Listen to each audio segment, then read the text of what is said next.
Oh, we're on. Welcome to the Sports Court. I'm Gregory Beatty, alongside my main man, Eddie Cox, wearing that Astros jersey in here today. Definitely going to talk about the Astros, Eddie. Good to see you, bro. Hey, the Astros, do or die tonight, do or die. Actually, if you notice, we were not here last Tuesday.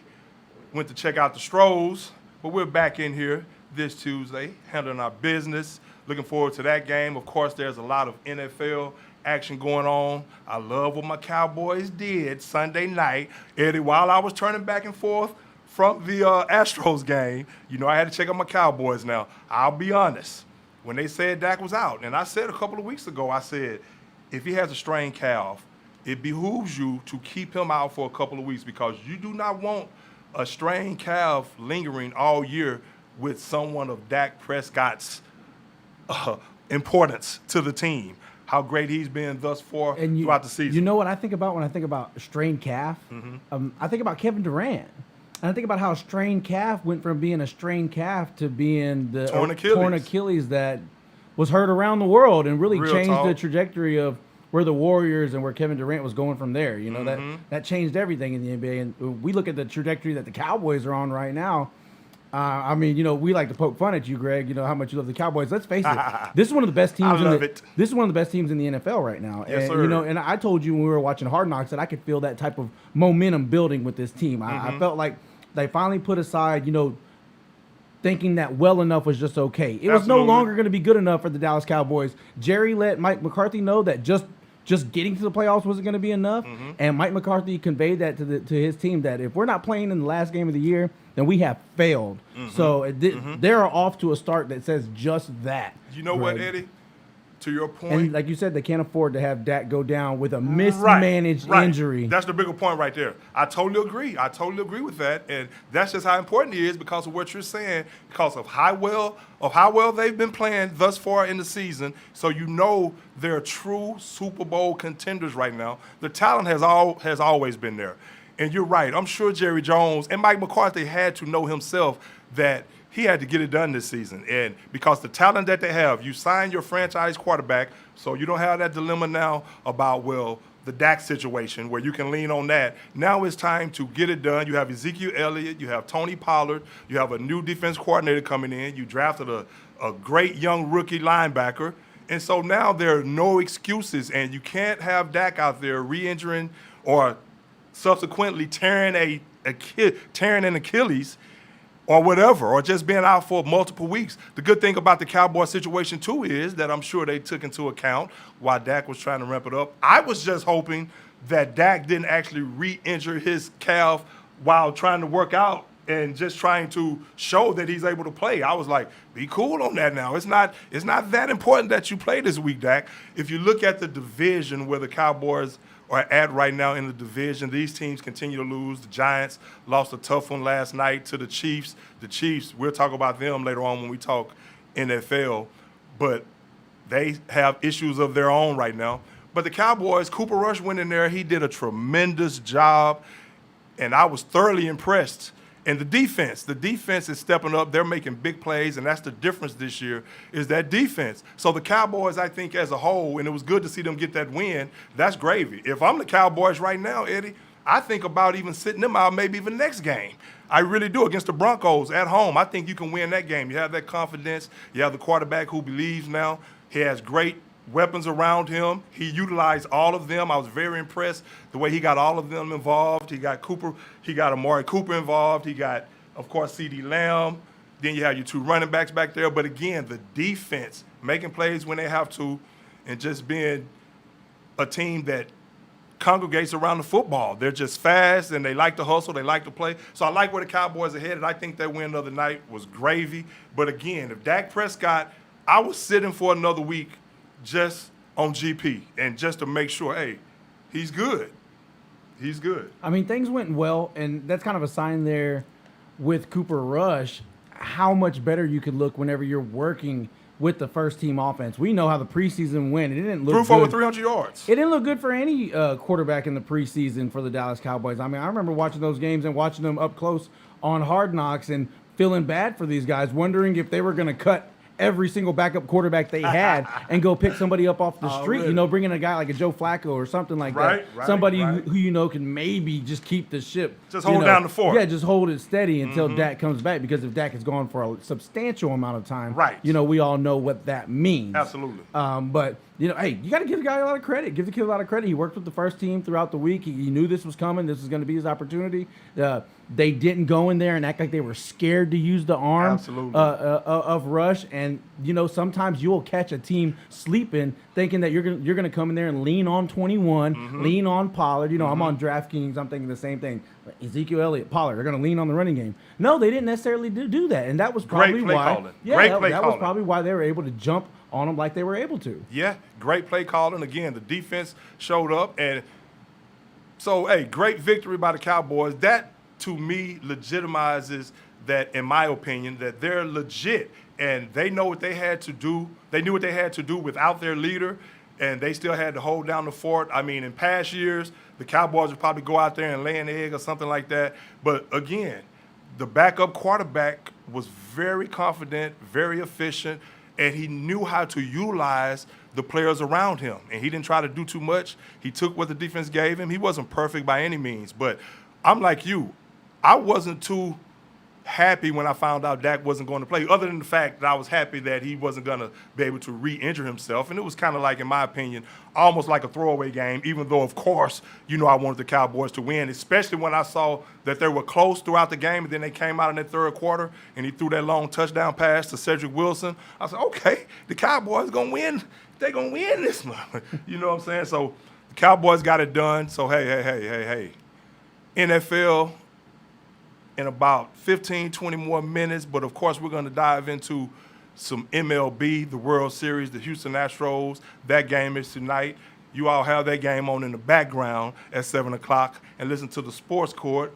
But, hey, the Sports Court, the show that keeps it 100% of the time. Eddie, I love that jersey, bro. What are the Astros going to do tonight, in your opinion? And what's your take on the series thus far? I wasn't shocked to see the Braves come out swinging the way they had. It seemed like every team so far this postseason, they've jumped down their throats right out of the gate. I mean, my group chat was going crazy. You know, how are the Astros giving up this many hits? Right. Yada, yada. Look, that's what the Braves were doing to the teams. They were really knocking them off balance by jumping on them early. So I really wasn't surprised to see that. I was surprised to see the lack of offense that the Astros were able to generate in their losses. I mean, it's eerily similar to what we saw in the ALCS with, you know, whenever they did get beat by Boston, it was, man, they got their asses handed to them. When they lost to the Nationals too, right? Yeah, they couldn't get them going. And, you know, you start to worry, how long is something like that? How long is a slump like that going to linger around? You know what, Eddie? I don't mean to cut you off right there, but let me jump on that, what you just said right there. The difference is right now, that's a great point you make right there, because the difference is right now, during the regular season, you can slump and you can kind of chill and realize you have the rest of the season, realizing you have a 7-game lead on the A's, whatever. But this is the World Series now. So there's not any room for error, and they found themselves on the brink of elimination the other day. that they definitely did, and the way they responded, you know, I couldn't have been prouder. Now, look, I want to be honest, I really feel like, you know, this is a lot like the Boston series where the Astros were building that momentum to sort of take the, you know, just 1, 2, 3 in a row. Bam. Right. You know, we know that what happened with the 2-0 lead. Christian Javier comes in to replace Brooks Raley, and then back-to-back home runs, like the worst-case scenario. You go from having a lead to all of a sudden your lead's gone. Yeah. And then it was like an avalanche effect. The Astros couldn't overcome that. Well, what did I text you? It was 3-2 loss, right? It was just a weird, it was just a weird way for the Astros to lose that game. And what did I text you throughout that game a couple of times? I said the Astros, these 2 runs, the Astros going to have to put up more runs, because I knew at some point later on in that game, if they kept that score 2-0, the Braves would find a way to get a couple of runs back at least, and they got the 3rd one. And the Astros were just, that was a golden opportunity that they missed that Their game. hitters are hot, so whenever they come up in big opportunities, I almost expect them to, at the very least, take the count deep and get some good pitches to look at. Yeah, they might miss them, they might pop up, whatever, might strike out, but they're going to get some good pitches to hit. Or they're going to force you to throw them some pitches to hit. That's what they got back to themselves in Game 5. I thought it was an unusual move, and I know I'm not the only one. I thought it was an unusual move to go to Javier in that instance. Javier's more of your early guy that's going to come in the pseudo starter role and come in the second or third inning and give you multiple innings. He's not a guy to come in late in the game in a crunch time situation where you're pulling Brooks Raley and going straight to Javier. And one thing about the Braves is I think they struggle more with left-handers than just your average baseball team. And I don't know what the statistics say for that, but let me tell you something. Brooks Raley was one of my least favorite relievers, I should say, throughout the season for the Astros. He did get better as the season went on, but there was times this year, Greg, where we're talking about Brooks Raley's coming in. That's a guaranteed 2 runs. He's been lights out when they've gone to him. I mean, he's been really, really good. The bullpen has been great for the Astros. And being that he's a lefty and the way he was sort of dominating when he came in the game, which was kind of a breath of fresh air, I would have rolled with him. Am I Dusty Baker? Have I been doing this my entire life like he has? No. But I just didn't agree with that move, and it didn't pay off. Well, you know what? It's the fact that it was an elimination game. Oh, wait, well, that one was an 3-2 loss. You're talking about a 3-2 loss. Yes. Okay, because now we should be talking about an Astros 3-2 okay. lead, and they should be putting away. Okay. That's the game you're speaking of. Yeah, they should be putting the Braves away tonight. Yeah. Well, that 3-2 loss was, and Dusty, that was a decision right there, I guess, at the time. I think now he's doing the right things. Of course, last night or the night before last, of course, he's doing what he has to do, realizing that there's no tomorrow if they lose. So in that game 2 that was, or was that game 1, that 3-2 loss? That's game 4. Game 4? Yeah. That was game 4? Okay, so the Braves won the first game. Astros won the second game. Braves Backs won against the third the wall, game. they win game 5 and bring it back to Houston for game 6. Yeah. Well, you know what, Dusty, Javier, they have the talent on their team, and these guys have been through some stressful moments right now. And the thing about the Houston Astros offense, what they did last night, to go back to last night, or the night before last, I should say, what they did, they started playing like themselves, a point you touched on earlier when you said that that's what they're known for. That's what they're known for throughout the season, is making pitchers work. And they were out of their element the first couple of games, the first few games, the offense. Of course, when they were in Atlanta, of course, they couldn't get any batting practice in. All they had was cages because of the rain. So I don't know if that really affected them, because the same situation was with the Braves, but the Braves are playing at home in more comfortable confines in that situation. Was a factor. I mean, you have to acknowledge but the fact that they didn't get a chance to really get used to the field. It was cold. It was wet. It played a factor. But you know, gamer's game, and I felt like they came back with a different approach. Yeah, and they came back with enough of a haymaker where I felt like they could have landed a blow there, and they missed an opportunity to. Oh yeah, well the thing about it is, Greg, is like we've seen this in every series they've been in. Right. Against the White Sox, they take a shot on the chin from the White Sox. What do? They come back and they roll. Yeah. They take a couple shots on the chin from the Red Sox. What do? They come back and they roll. Yeah.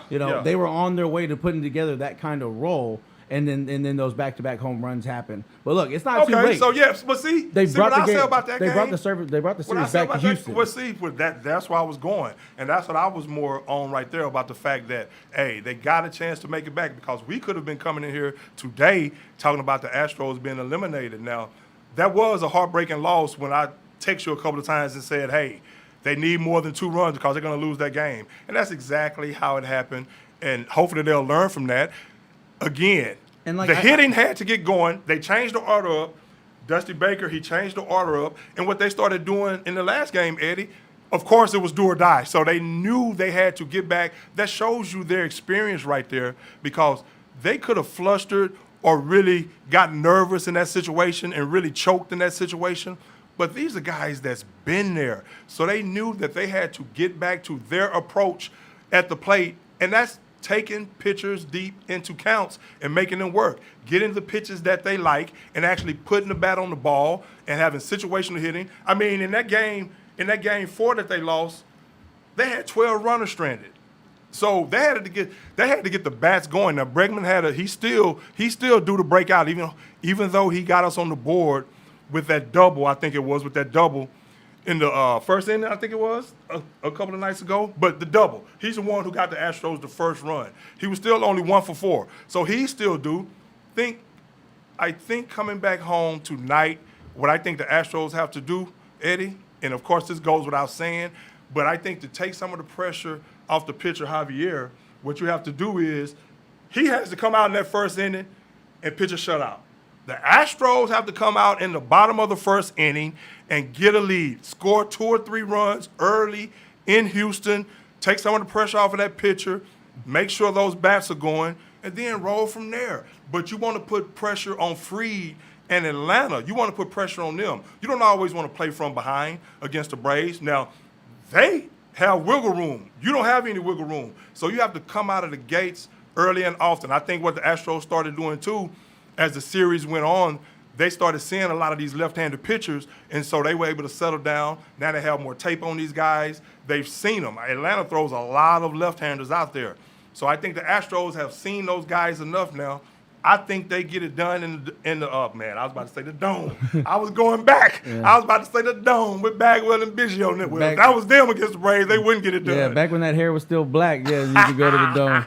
Look. Don't hate, congratulate. Look, I what I was telling you all about the momentum with the Astros, say all that to say that I feel like it is not even a question. Like this team is poised to win Game 6 and Game 7, and they should win Game 6 and Game 7. Already. And like you mentioned, you're coming through the Braves bullpen that is deep, but it's been taxed, and now you're seeing these guys multiple times, and you've gotten on some of their better guys. You've gotten on Will Smith at times. You've gotten on these relievers that were giving you trouble early on in the series. Absolutely. And now it's at home. You get a raucous crowd. They're going to be fired up. They paid a lot of money to be there.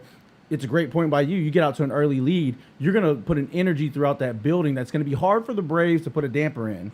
And that, I think that's imperative for the Astros to do as well. It takes a lot of the pressure off of your young pitcher because you're going with the rookie, Luis Garcia. Right. You're going with it on somewhat short rest, and you're going to need him to be lights out. That's what I want to ask you right there, Eddie. That's what I want to ask you right there. And that's what's happening tonight. Of course, anybody that Dusty goes to tonight will probably be on short rest for the most part. So without a doubt, yeah. So, I mean, except unless you go with Jake Odorizzi, which I don't think is out of the question tonight, either. though. He has to have a short leash. You can't let him. He has to go at I least think 3 absolutely innings he has a short leash of no more than 1 run allowed, preferably 0, of course. But you can't let him give up 3 or 4 runs early on. No. And try to play catch up. I don't care if you're at home or not. Wouldn't recommend it. Oh, you're right. I mean, So you don't want to take the same game plan they took in Game 5. You don't want to fall down 4 runs right out of the gate. You have to claw your way back. Hey, bro, I ain't gonna even lie, man. When he hit that grand slam, it was people texting me like they're done. I was like, you might be right, but then I gathered up. I said, you know what? This is Stros though. They could probably come back. And then I text back. I said, we're not out of there yet. The Stros may make a run. Once they tied it up 4-4. I said, we got them now. The Stros are about to take off. Now, of course, that Game 5 right there is going to be for naught. As great as that win was, as dramatic as the comeback was, you had the Braves ready to celebrate in Atlanta, had the champagne ready, and the Astros killed it off. But the Braves don't care where they win. If they win tonight, it's going to be just as sweet to them. Of course, they would have loved to win it in Atlanta, but hey, if they win tonight, that Game 5 matters not as far as the heroics that the Astros pulled off. So the Astros, it's simple as this. They have to do the unthinkable, so to speak. It hasn't been done way too often, but it's possible.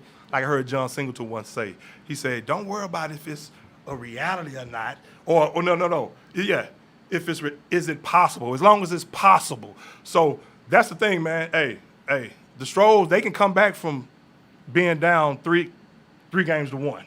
So it has to start tonight, though, of course. Yeah, I mean, it's already started. They've got the 1 win. You climb yourself back into the series. You put a little more pressure back on the Braves. Nobody wants to go to a Game 7. Obviously, we all know that the Braves want to finish this thing tonight. Game 7, anything can happen. But you just got to feel like this team's resolve is just unmatched by any other team that I've seen. That experience, man. No matter what the juncture is in the game, you can count on the Astros leaders to make sure that everybody's on the same page. You can count on guys like Martin Maldonado to go up there and draw a bases-loaded walk. He's come through. I told my buddy, we're sitting there watching the game, I told him, I said, dude, this was after the first pitch he threw to Maldonado. I said, they're going to try to paint the corners with Maldonado, and he's going to end up walking him. Yeah. Instead of just throwing him something. And Maldonado was taking the entire time. It wasn't until 2 strikes that he was hacking away. Right. And Maldonado gets walked to tie the ball game. That kind of stuff is huge. The way he's up on the plate, his baseball acumen, how savvy he is. This guy's incredible, and people wonder why he's Being in the a catcher lineup. Helps that, even though he's not a you great know hitter, why. But Then Dusty, well, really for his defense. You mentioned how he changed the lineup up. He bumped Tucker up. Moved Bregman down. There's nothing. Players respond to different things, and Bregman. Maybe he needed a little bit of a wake-up call because what was he, 1 for 25 or something like that? He's been bad. He's been awful. So an all-star, great player. You put him down in the 7 hole, a little bit of a humble him up moment. However, and take some of the pressure off of him as well. You're getting the 3 hole is usually for your best hitter. Right. However, you're getting different looks. In that situation, you're probably going to get. A pitcher may want to pitch around you, so you know that you can go up there and be patient. Where usually in the 3 hole. They know that Alvarez is right behind Bregman. He needs to wake his bat up. So they're coming after him hard. You right. know, they're trying to really get him out. Where I think him being able to see more pitches and being in a situation where maybe, they're not afraid to walk him. I think that actually helped Bregman out a lot. And then he can go in there and be aggressive when he needed to be. And let's hope that carries over into Game 7 because it's going to be a huge boost. I mean, if you got a guy who's typically a 3 hole, Game 6, you have a guy and 7 when it gets there. Right. You got a guy that's normally in the 3 hole batting in the 7 hole. I mean, that could be a huge boost.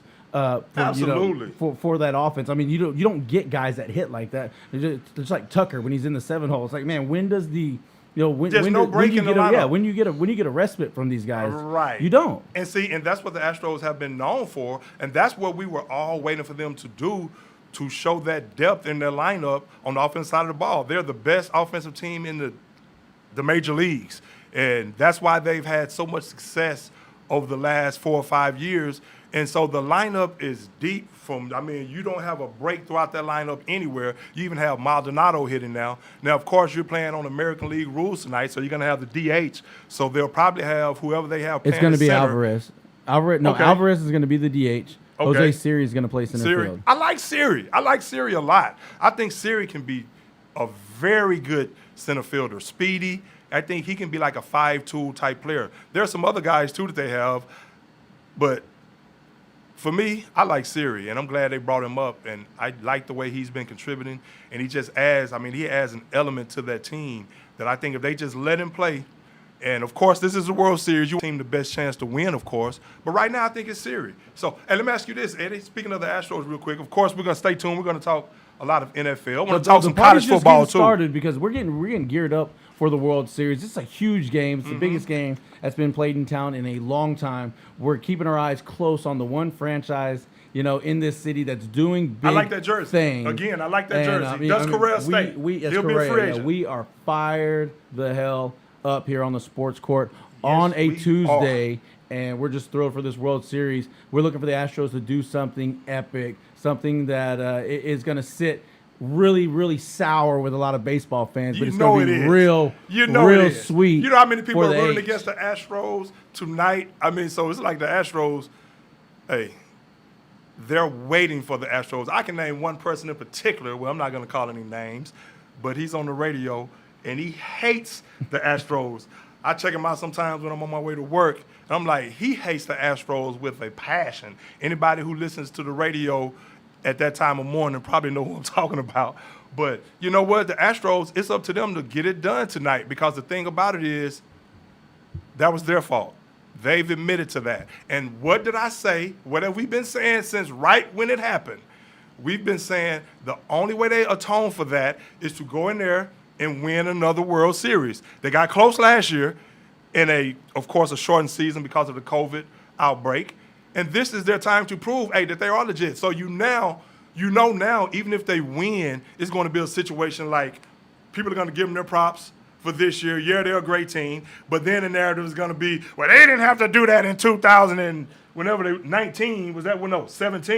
They didn't have to do it then. We're talking about then. There's a lot of teams that probably should have won it, but the Astros, whatever.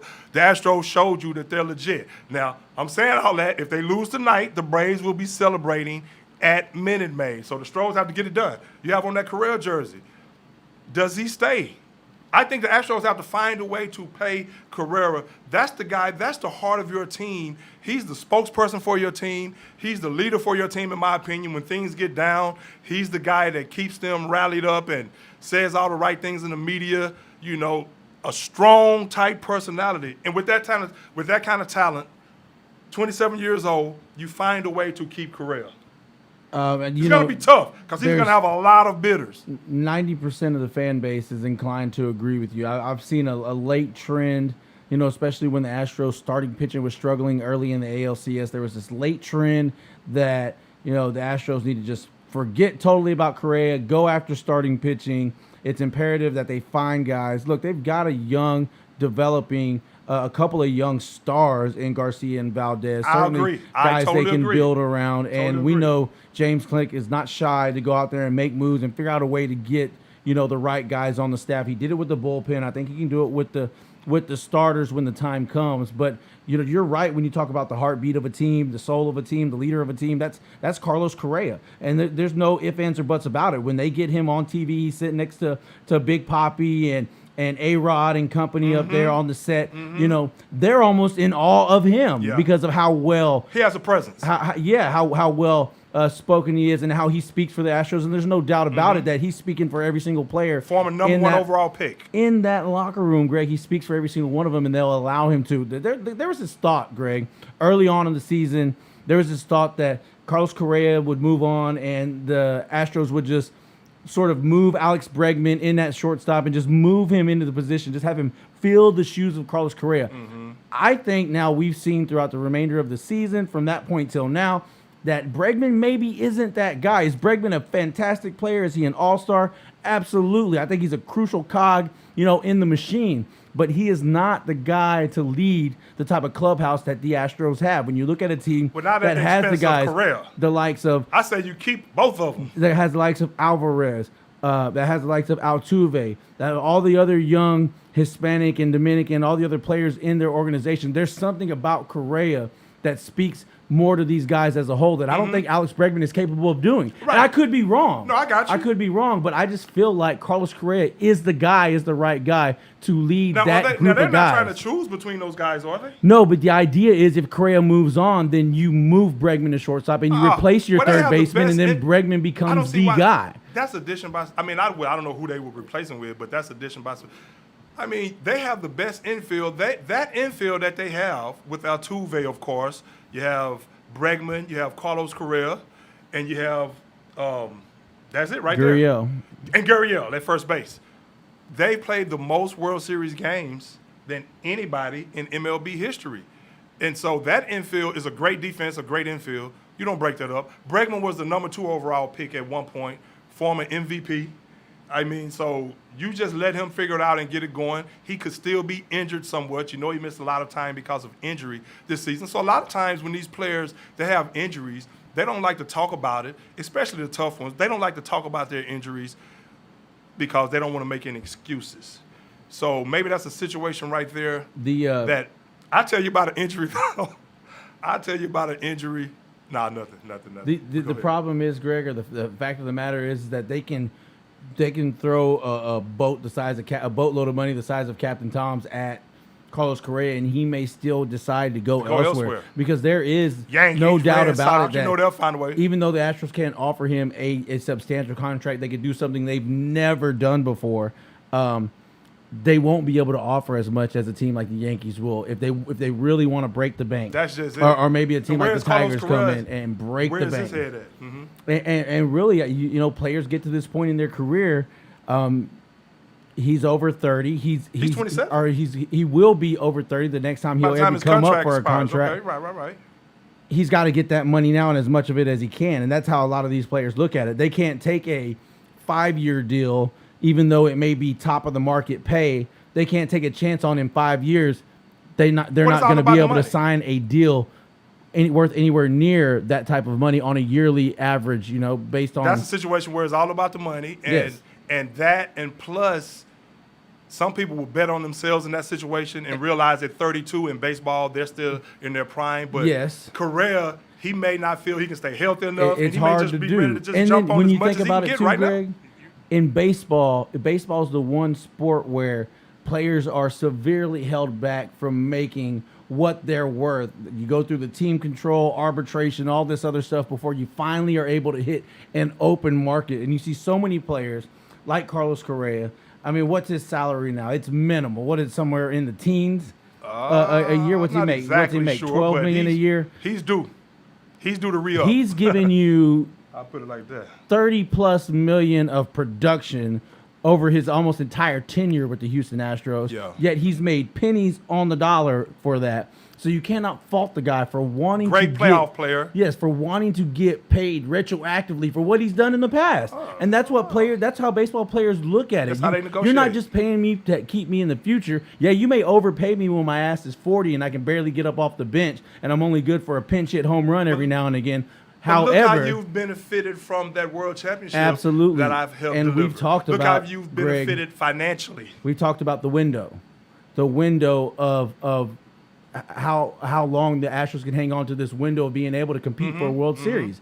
And with Carlos Correa, you're extending it another 3 to 5 years. I agree with guaranteed. that. I totally agree with Guaranteed. that. Especially with the young players, the way these young pitchers are playing, and also, I mean, because they found some gems. And then they're getting playoff experience. Where are the They Max have some Scherzers talent. going to want to go? You know, Right. the Verlanders, the players, the Garrett Coles, you know, the guys they've been able to get, guys like that. Guys like Kyle Tucker that's still young. It's a nice blend. But I'm saying when you have that good young core talent in your infield, you can always go out and get the mercenary arms. Yeah. You can go get a Randy Johnson at the back end of his career. You can go get a Zach Greinke. You know, you can go get these guys. Thing. My point is the way they are So right I don't now, feel like the you way have to they're set up right but I now. say that so you don't have to feel like you have to sacrifice Correa now because we need Of starting course. pitching. Yeah, I mean the way they're set up now, if they keep Correa, I totally agree for the next 3 or 4 years because all these guys are in their prime. And again, you have younger guys like Siri and Kyle Tucker. I mean, come on, man, the Stros. But again, they have to get it done tonight. The youngest and baddest of them all, Alvarez. Alvarez. And his knees look like they're holding up this year. So I'm really, really, really encouraged to see how his career pans out. But Eddie, before we talk some NFL, of course, there was a lot of college football, and the main game that I want to talk about, of course, the main team I always want to talk about is Ohio State, of course. But of course, the game of this past weekend, again, you listen to the Sports Court. I'm Greg, that's Eddie. The main game of this past weekend, as far as college football is concerned, now the rankings are coming out. The initial rankings. They'll be out tonight. Okay, they'll be out tonight. They probably before we leave, we can give an update on it. I think the Buckeyes will probably drop in those rankings a couple of notches because of, for one, I think they're going to put Cincinnati up there, who's already in front of them anyway. But the playoff predictor, the first week, of course, this is not how it's going to be at the end of the season. There's a lot of football left to be played, a lot of things to play out, of course. So my Buckeyes have to just continue to handle their business, but I think they probably drop Buckeyes a notch are out or of two. there. Huh? Buckeyes are out of there. You think so? No, I'm just kidding. Hey, well, no. Well, we're going to talk about that. I'm going to get your opinion on that real quick. I tell you what, Here's my point. I'm surprised. You know, we were all goo goo gaga over the Wolverines or the team from up, okay, the well, I'll team get from back up to Ohio north. State. Come on, go. But I mean, I'm just throwing it in there. That it's definitely opened up a door because I feel like, I mean, don't get me wrong, Michigan State. How did Harbaugh let that game get away? Clearly they're a good football team, but I was a little more worried about a Michigan Wolverines team in Ann Arbor being a tough out for Ohio State. I think if they end up facing off against Michigan State, I think they're going to be. Honestly, I know I like to talk that noise about Michigan. Do you look at the record of these two teams, how tough the Big Ten is, and all of a sudden, a Big Ten champion. When you look at losses by Alabama and all the other losses around the college football landscape, the door is wide open. Actually, it's more open after that loss than I think that it's ever been. You know what? Since they lost to Oregon, or since before they lost to Oregon. Well, here's the thing about tonight. Oh, yeah, I think so. I think if Ohio State wins out, I think if they win out and win the Big Ten championship, but again, it's going to be up for debate because Oregon, you have a one-loss Oregon, they're probably not going to lose another game. So here's what I'm saying about tonight when these initial rankings come out. Oregon right now is behind Ohio State, even though they went to Columbus and won 35-28 in Columbus. They have one loss. Ohio State has one loss. Now we'll see where the committee's heads really are if they keep Ohio State in front of Oregon, because honestly, of course, I would love for that to happen, but I'm not too concerned with these initial rankings right here because My thing is, as far as the playoffs is concerned, like I said before, I'm not too giddy about making the playoffs other than the fact that you only have one loss, and if you win out, it's a possibility. But you have to go undefeated. So you lose to Oregon. Tonight, they may put Oregon in front of Ohio State in these initial rankings for the simple fact that they beat Ohio State. And, of course, Ohio State, they've been playing at a high level up until this Penn State game where they got by. We'll talk about that in a minute. I mean, I like the way it ended up, and it was a tough challenge for them, which I knew it would be. But you have a situation now where you never know what can happen when you lose a game. You can't put the onus on the committee like that to go in there and make that decision, even if you do win out. So it's like, okay, you win out, you had that chance to get in, but I won't be surprised if you don't, and it's your fault. So we'll see. Oregon may be in front of them tonight. I think Cincinnati will be in front of them tonight, of course. A lot of people are speculating whether or not Cincinnati. I think they're going to do the right thing, and they're going to put Cincinnati in the top 4. I think Bama will be in there. So we'll see. We'll see where the Buckeyes are in there. But Michigan State, you have to account for Michigan State as well. I mean, Kenneth Walker, he's the real deal. Kenneth Walker III is the real deal. So Michigan State and Mel Tucker, who once coached on Ohio State staff back with Tressel, Harbaugh had a signature win right there for the taking, Eddie. And I mean, he's 3-9 against Michigan State. He could have taken that state back right there with that signature victory. 30-14 lead. A lot of miscues. I mean, a lot of things happen. You have to give Michigan State and Mel Tucker credit for their grit and for their tenacity and the way they hung in there. But Harbaugh had a chance to have a signature win right there.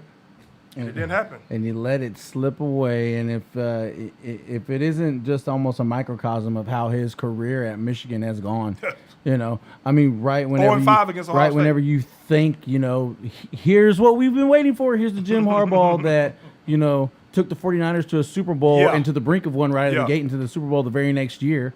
And then he does. He lets this happen. Mm-hmm. You can't blame it all on him, of course. No, of course you can't. Of course you can't. It just makes you feel like he's doing a great job this year. No matter how long the claws get on the Wolverines, they're just never going to get over the hump. Well, and see, that's the thing. The football gods, I hope they don't finally let them get over the hump with Ohio State. I still think Ohio State will probably slaughter them if there's not inclement weather, like a lot of rain. I mean, I really do. I really do. Now, here's what I like. I like the way Cade McNamara, speaking of Michigan real quick, I like the way he plays. So they do have them a quarterback right now. And they have some athletes on their team. If you look at Andrell Anthony, that true freshman, wearing number 1 like the great Anthony Carter did, my favorite college wide receiver ever, the great Anthony Carter did at the University of Michigan. The University of Michigan does not give out that number to anyone. So he just had his breakout game in his hometown of East Lansing. He just had his breakout game for Michigan. So it seems like they found him another big play weapon who's probably going to help them, who's definitely going to help them down the stretch. Had a 93-yard reception for a touchdown and then a 17-yard reception. He looks like the real deal. So Michigan has some talent. They have some weapons. You look at Aiden Hutchinson on the defensive side of the ball, who I think his dad is actually from Houston. Hutchinson, if I'm not mistaken, played at Michigan at the time I was at Ohio State. David Ojabo doing a great job rushing the quarterback.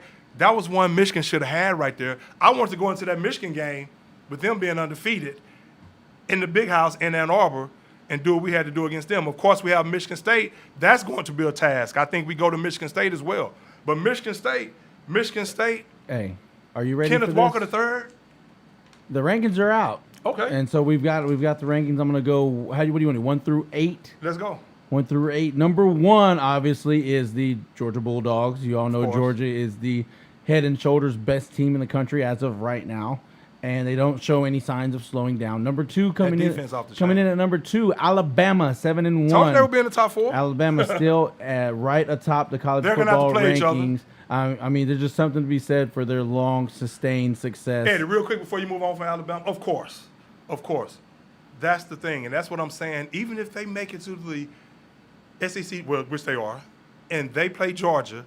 And even though they already have 1 loss, and if Georgia beats them, say, 13-12 or 13-10, this is a highly contested game where Bama has probably outplayed them the whole game, and Georgia just found a fluke way to win or something like that, I wouldn't be surprised because, of course, you're supposed to go by the eye test, and it's Bama.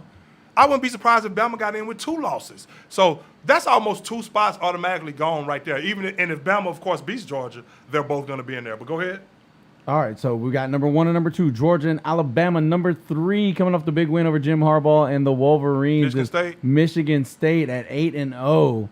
And then number 4, we're going to whoop their ass. Oregon University. Oregon. Tell Calipari, we're going to whoop your ass. Go ahead. Oregon, number 4. Okay. That's what I'm saying. At 7-1. And right behind them is the Ohio State University at 7-1. Cincinnati rolls in at number 6 at 8-0. They put Cincinnati at 6? Cincinnati's I thought at Cincinnati 6. would be in front of us. Michigan is at 7 at 7-1. And rounding out the top 8. They played well. They should have won that game. Oklahoma 9-0, but they are number 8 in the country. That's because the way they're winning. Hey, I'm glad the committee did that. It gives you an idea of how the committee's really looking at these teams. The eye test, man. They are diving a little bit deeper into what's really happening in these games and not just looking at the record and saying, okay, Oklahoma's 9-0. And it's not just a barely escaping. I'm glad they did that. You look at Oklahoma and you see that even though they are 9-0, they are still a struggling football team at times. And if you put them on a scale with the big dogs, and now them beating Texas doesn't even really mean anything. Therefore, Oklahoma's going to end up here because they do not weigh up to what those other football teams do. I love the freshman quarterback, Caleb Williams. He is nice. Caleb Williams is nice, and I think they probably started him a tad bit, even though they were undefeated. I think this guy right here, he's going to make sure they win out. If they would have started him from game 1, maybe, but of course you had a Heisman candidate in Riddler at quarterback, but maybe those games are not as close or is not as contested as some of those early games were. Now the Texas loss doesn't seem to be helping them. They're 4-4. You're talking about a team that's 4-4 in UT that could easily, a team with that much talent, here they are sitting at 4-4 again. I know I spoke highly of them early on, but they have too much talent to be 4-4 at this point in the season. But so Michigan State is number 3. Yep. Michigan State is number 3. You know what?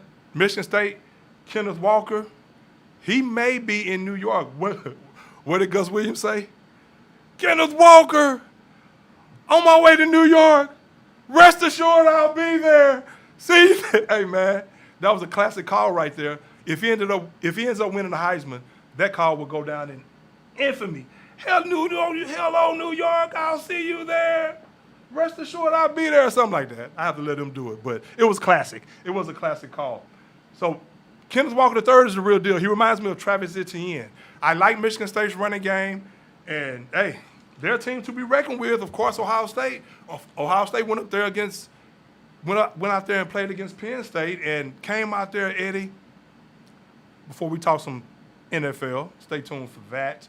Gonna mix a little NBA in there. It's still early in the season. Not gonna spend too much time on NBA, and of course, we're going to get out of here more sooner than later. Put it like that. Go see what the Stroh's talking about. But we're going to do what we have to do. But, hey, look, Ohio State went to Penn State and got out there making all kinds of mistakes, played a team other than Oregon. Now, they've been running roughshod, scoring over 50 points the previous games. Got out there. You knew Penn State. That's why I've always been saying we're going to see how they look like against Penn State. I like how they entered the game. I still like the prospects moving forward, but that was a good learning experience for them again. I knew Penn State after coming off 2 losses. You knew James Franklin was going to have those guys ready to play. They're too good of a football team. So the way that game unfolded as far as its competitiveness, that's Big Ten football for you. That didn't surprise me at all. Now, the miscues by Ohio State and the lack of concentration, like they did not come out ready to play. And I'll say this, they got it done. Travion Henderson, Eddie, the real deal. Bottled up in the first half, but you saw how special he is. He almost took that. He's a home run hitter. Anytime he touches the ball, tough, elusive, quick, explosive, great vision.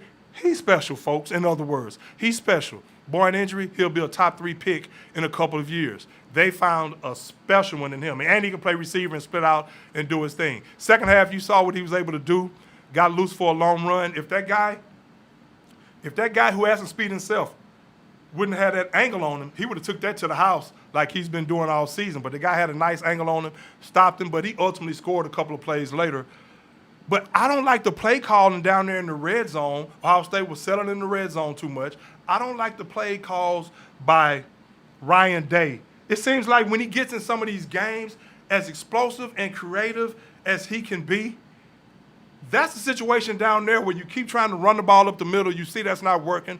That's a situation where you lean on your football acumen. You have all these weapons on your team, and you're sitting there continuing to trying to establish a run on the 1-yard run. I get it. You're trying to be physical, and you're going to show them that in the second half you're controlling the line of scrimmage. But at the same time, you have to put your team in the best position to succeed and win. And too often he went down there in the red zone, down there when they should have gotten out of there with a touchdown and put the game away. He went down there lollygagging around with a damn handoff up the middle. When you have all these weapons, use your creativity and get a play call, get somebody open, let C.J. Stroud throw the ball down there. Do something, a screen pass or something. But so I think he got away with that game, with that type of play calling in those situations. So Ohio State against Nebraska this weekend, I think we go handle business. Against Michigan State, I think we go handle business at Michigan State.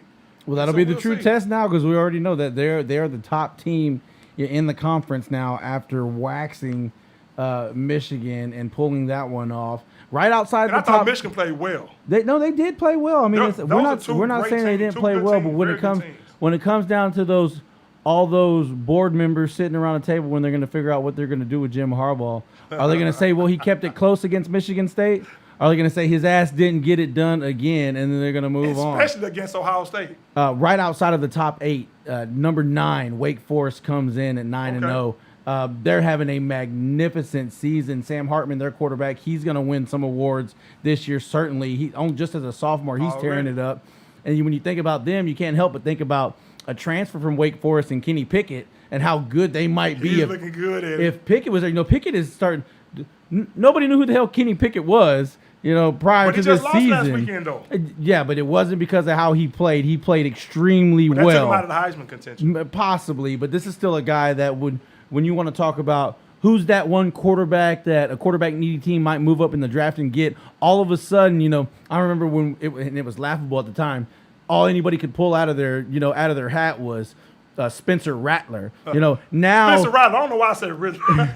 Now Spencer Rattler. Kenny Pickett is starting to emerge as that dude. I'm reading reports. Steelers eyeing Pickett. And they would have to make a move. To go get him, because this guy is going to be flying up draft boards. But you look at Wake Forest, a team that obviously. They're going to have to do a lot more, be a lot more consistent, have some really dominating wins to really get the committee's attention. But if they just had a guy like that at quarterback, in spite of how good their quarterback has been, a true, NFL prospect. Oh, Spencer Rattler is still going to be a top 2-round draft pick. He's not going to even play anymore this year. That's insane to me. I know. That is crazy. But who's going to take a chance on what could end up being the next Josh Rosen, Well, yeah, I think he has the talent. I think he'll be a top he will go in the top 2 rounds. I really do. Well, so far he's handled himself well in what's an extremely tough situation.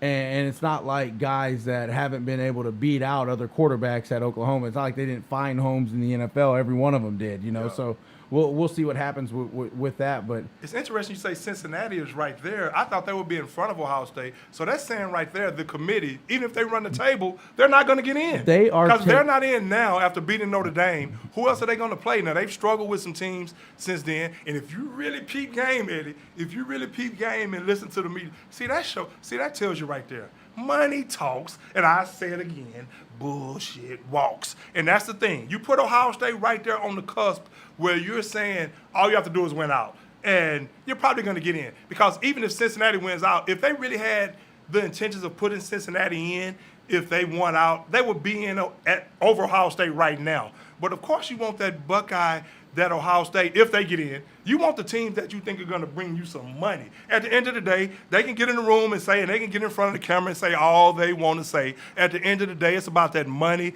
It's about how many eyes you're going to have on the game, and you want to have as many blue blood teams in there as possible. So they're giving Ohio State a chance. And if the Buckeyes go and mess it up, that's on them. But I'm surprised Cincinnati is not right there. At the same time, Greg, to me, what's really obvious is that the committee is taking they've sort of fine-tuned the way they evaluate strength of schedule. and who's playing who.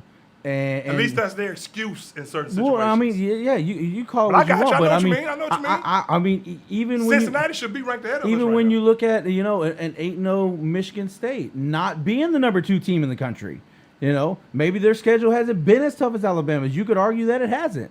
And Alabama's had some other close calls. Don't forget about Don't forget about what happened with Florida. Dog eat dog world. That was a very close game they played against Florida earlier this season. And Florida, while they're a good SEC team, they're no world beater. They're not like you look at Ohio State. I thought they was gonna give Georgia some kind of test. But it's not just Georgia. They're not just evaluating strength of schedule too. They're also looking at what team did you the eye test too. What team did you lose to and in what fashion? I mean, look, the only thing keeping Ohio State out of the top 4 is because they lost to a team that if the playoffs started today, that team that they lost to is in, and only in because they beat them. Right. That's why I said before we even knew the rankings that I expected Oregon. They I thought are Cincinnati as well, but I thought Oregon would have to that. be in front of us. They're not going to put a playoff-worthy team out of the playoffs just because they lost one tough game. And I like it. I mean, because I think Ohio State is one of the top 4 or 5 teams in the league. Of course, you have to finish out the season to really make me feel good about that, and I think they will. Staying healthy, and if Ryan Day doesn't choke in certain situations with that damn play calling, as great as he can be, as great of an offensive mind as he is. But, hey, they're putting Ohio State right there saying you went out. Now, here's the thing.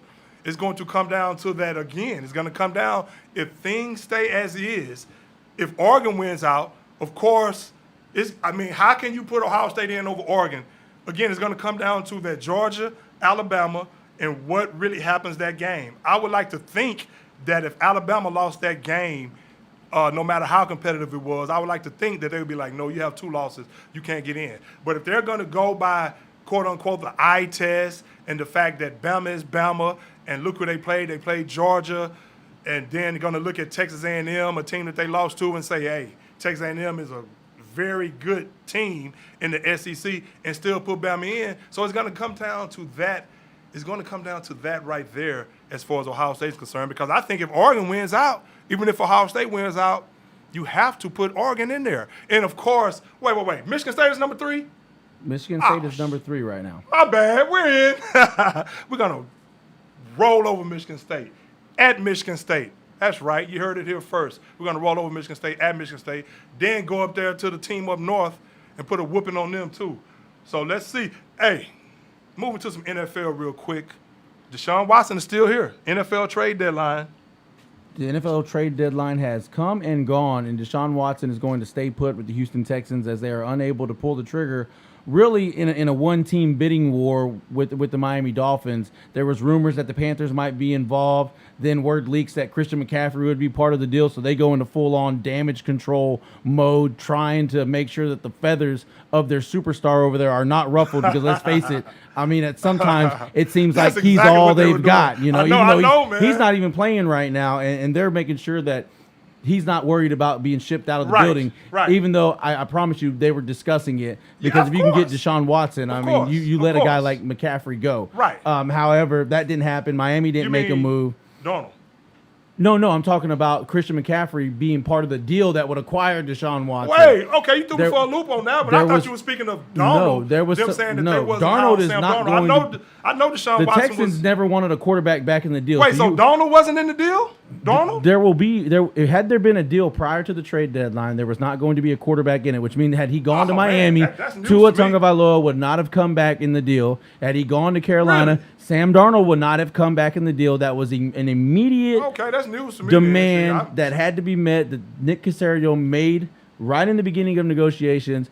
The Texans do not want a quarterback back in return. They will be drafting their quarterback sometime over the next couple of years. They were not going to take Tua. They were not going to take Darnold.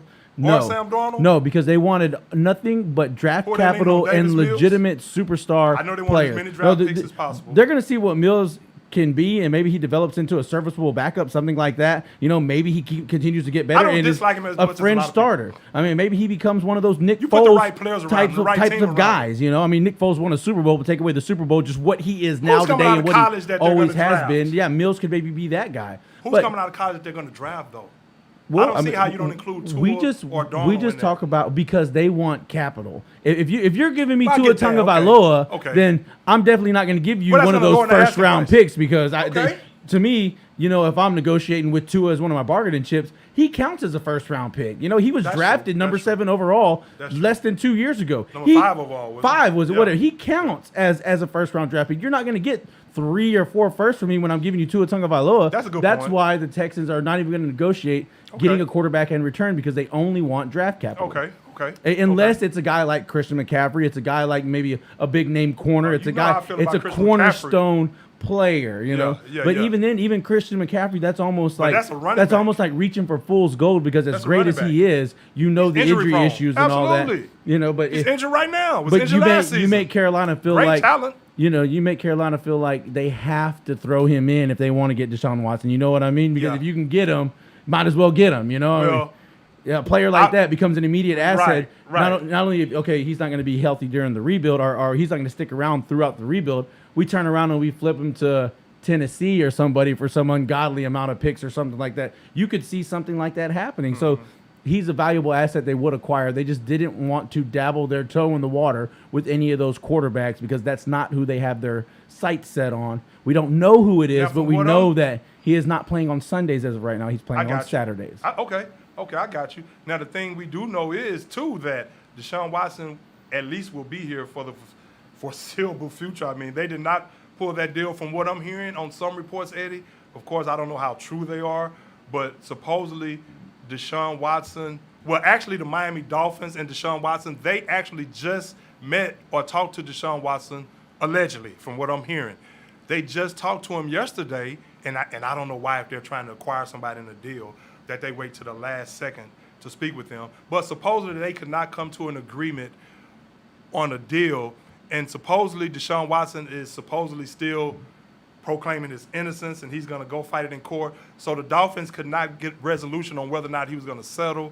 There wasn't enough time for them to get enough information out of Deshaun Watson to make them feel comfortable enough. It's been enough time to make the move at the price that the Texans were asking. I mean, they've had enough time to look into whatever they want to look into, but as far as the owner sitting down, let's say you put yourself in Stephen Ross's shoes. You're sitting down. You want to talk to Deshaun Watson. Mm-hmm. You want to hear him run through everything that happened with maybe each and every one of these young women, because I need you to put my mind at ease, Deshaun, about me mortgaging this entire franchise future because that's how much I believe in you. But I can't. Well, my belief in you, if I'm Stephen Ross. Maybe they tried to do that yesterday, but I mean, it's too late. It's too late. I mean, how much stuff you need? I mean, you need to have a lot of time with Deshaun to really run through because you're not just taking him upon his word. You want to hear him lay things out. You want to hear him go through. You want to see how sincere he is. Yeah, you look into his eyes absolutely. And see, you got to absolutely because the players. I mean, I'm not saying Deshaun Watson won't go in there and be 100% honest, but let's face it, whether it's in the sports world or in the business world, you're going to have to read between the lines with some people. Absolutely. And this is one of those instances where Stephen Ross just felt like he did not have enough time to read deep enough into what's going on with Deshaun to make him feel comfortable enough to trade the possibly 4 first-round draft picks that the Texans were asking for. That's a heavy asking price. I mean, it really is. He's worth it. Obviously he's going to sit out the remainder of the season. Play. Right, but it's going to boil down to, now that's the only team. See, Miami also is probably operating from a standpoint of, why are we going to give you 4 first-round draft picks if you have a no-trade clause and we're the only team that you're saying that you will play for? So on the flip side of it, why are we going to mortgage everything we have for you? And you're saying that we're the only team that you will play for. So who has the upper hand right now? Really, I mean, now they're a team that's 1-6. They're surprisingly 1-6 at this point of the season. So they're probably looking at it like they're in no rush to get him this season because he's not going to turn around their season this season. So they have more time to see how things play out and see how the judicial system plays out with Deshaun Watson. Right. And then if Deshaun Watson really wants to, if that's the team he really wants to go to,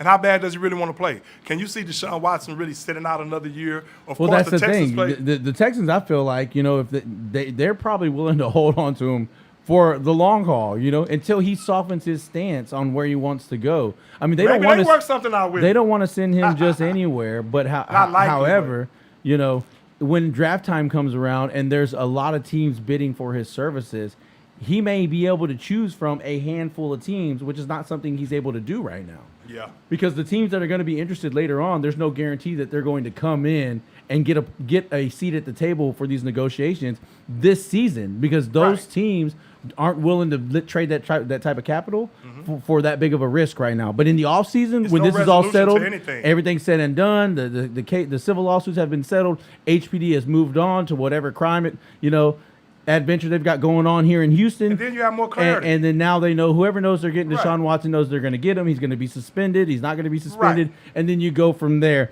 But one thing that they do know is that his NFL career will continue, and it will continue for a very long time. And that's the type of security that a team's going to need. And they won't have this season, but they will have it come March of next year. I think so as well. So obviously Desean Watson is still a Houston Texan. So a lot of you Texans fans, I don't know about you, Eddie, I know you're pretty sure that he's out of here regardless. Now, Desean Watson, again, he hasn't said anything. He's been mum on the whole situation. He hasn't said a word publicly, so we can only speculate how he's really thinking. But I'll tell you what, he definitely did not have a deal to the Miami Dolphins. Happened today, the trade deadline, the NFL trade deadline. Now, of course, Von Miller is on his way to the Saints. Or is there anything else you want to add on Desean? I don't really want to say too much about it. I mean, we just have to wait and see what happens. And, of course, teams are not going to mortgage their future. No, it'll be interesting not having to see any clarity on what's going on. It'll be interesting to see. And him saying he will only play for the Dolphins. Desean becomes visible back in the media if they end up settling these cases sooner rather than later. I know they wanted to get a deal done, so they were trying to rush to get the cases settled.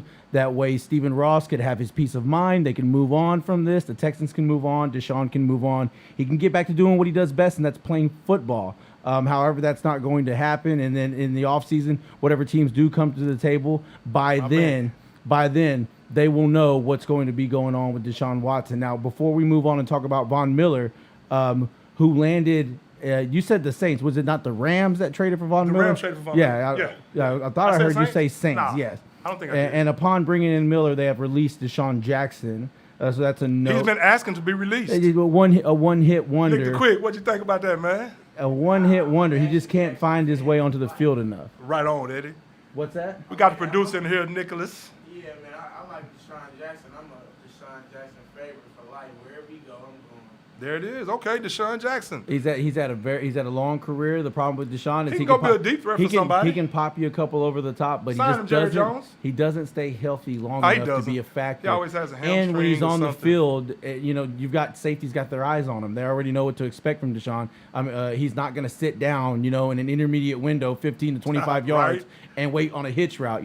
He's going to try to get behind the defense and catch an over the shoulder ball. That's what he does best. I wanted to bring up real quick, sad story out of the NFL. Promising young prospect and young NFL wide receiver Henry Ruggs. He's going to be charged with felony DUI resulting in a death involved in a two-vehicle crash in his Corvette in Las Vegas early this morning around 3 in the morning. Serious, bro? Henry Ruggs, the other individual in the vehicle was found deceased on the scene by Las Vegas police, and they have enough. I guess they have enough to charge him with DUI resulting in a death. So Henry Ruggs and the family of the other individual involved in the crash, keep them in your prayers. We'll keep an eye on this as more things develop. But right. I mean, you saw Eddie, the promise in a young Henry Ruggs. Yes, he was really starting to put it together. From the aforementioned Alabama. Yes, he plays for the Las Vegas Raiders. He was really starting to put it together. And you know what? You could see alcohol and things like that can change a young man's life in a blink of an eye for both Henry Ruggs and for the other young man whose name is yet to be released involved in the accident. Oh, man, that is so sad to hear right there. And these guys, they have to realize, of course, you have enough money to have a designated driver or call Uber or somebody. But, of course, you're at an age, and just people in general a lot of times just think they're so immortal and think, oh, well, I can make it, I can do this. Smart thing to do once you've been drinking like that or doing what you're doing, the smart thing, forget all that pride or I want to prove I can drive like this or drive like that. That's for the birds. Now, I guess he is a bird. He's only 22, 23 years old. The crazy thing is, but live to see another day. Greg, the NFL offers I hate that for the family of that deceased victim. He's in trouble. Yeah. He's in trouble. I mean, a guy for the Raiders. Usually that comes with some time. Yes, definitely some time for that. The same thing especially happened, if he's been found to be drinking and drunk. I believe the same thing happened to Dante Stallworth. I cannot remember if it was a DUI or not because it was a long time ago. But I know he did come back after that, but it was for a short period of time. It wasn't too much longer after that. His career was over. I can't remember the exact details of that case, but he did He did kill someone. Now, he did come back and play, but again, every situation is different. We don't know, like you said, when the details, we will find out more moving forward. Physically, but that Ruggs is so sad. seems like he's going to be okay. Yeah, a guy that's been playing, I'm sure he'll probably play this week. I mean, I don't think because we'll see. But a guy for the Raiders, who, of course, John Gruden is not there no more, but he's been the guy that they thought he would be this season, has been able to stay healthy, have been a deep threat for those guys, for Derek Carr, who's having an MVP-type season. The Raiders are playing well since John Gruden has left, even though they started out the season pretty good under him. But Henry Ruggs, a guy with so much promise, first-round draft pick, can take the top off of a defense. You know Al Davis, he predicated the Raiders' tradition with Cliff Branch, Houston's very own Cliff Branch, Worthing High School, and a lot of Willie Gault, and who I actually know, by the way, met him in California. Little name drop right there, name drop alert. But Willie Gault, guys who can take the top off of defense, and Henry Ruggs was that guy. He was that guy now. He still is. But that is so sad to hear, Eddie. NFL, you know, Greg, the NFL will provide a car service for any player in the NFL that cannot drive. There's a number they can call.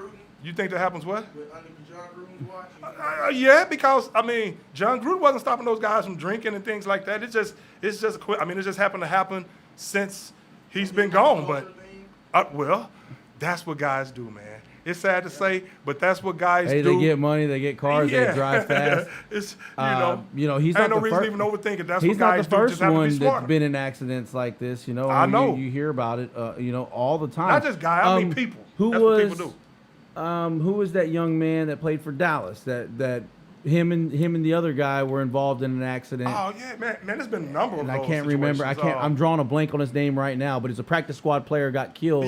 With another player, and I can't remember his name. No, but it happened in for Dallas. the Cowboys. Right. Yeah, right. I mean this is stuff that happens to young individuals, and this is why they hold those rookie symposiums. And they just had a player with a DUI a couple weeks ago. This is why they. This is why it's such a big deal, and the NFL still needs to do more to help these young individuals realize, there's just so much on the line, and especially when it comes to the use of drugs or alcohol, because alcohol is one of those deals. I'm not gonna say we all have been there, because I don't know about you listeners out there, but I tell you, me and Greg have probably been there a time or two where you wake up and you're like, I've been around the block. You look around and you're like, I'm in my own bed, So how did I get here? The night worked out okay. We used to say back in school, we used to say back in college, we'd be so lit. We'd be like, hey, man, Casper drove me home last night. Casper drove us home last night. Fortunate, man, because really you could could wake up in your own bed, or you could wake up in the and that's hospital. Nothing to brag about. That's serious. Like Ruggs, and realize and learn that your life and another individual's life are essentially over. And that's just it's just a terrible thing. I've been around the block a million times. But no, man, that's real. That's sad, Eddie. That is sad. Now, real quick, some NFL, real quick.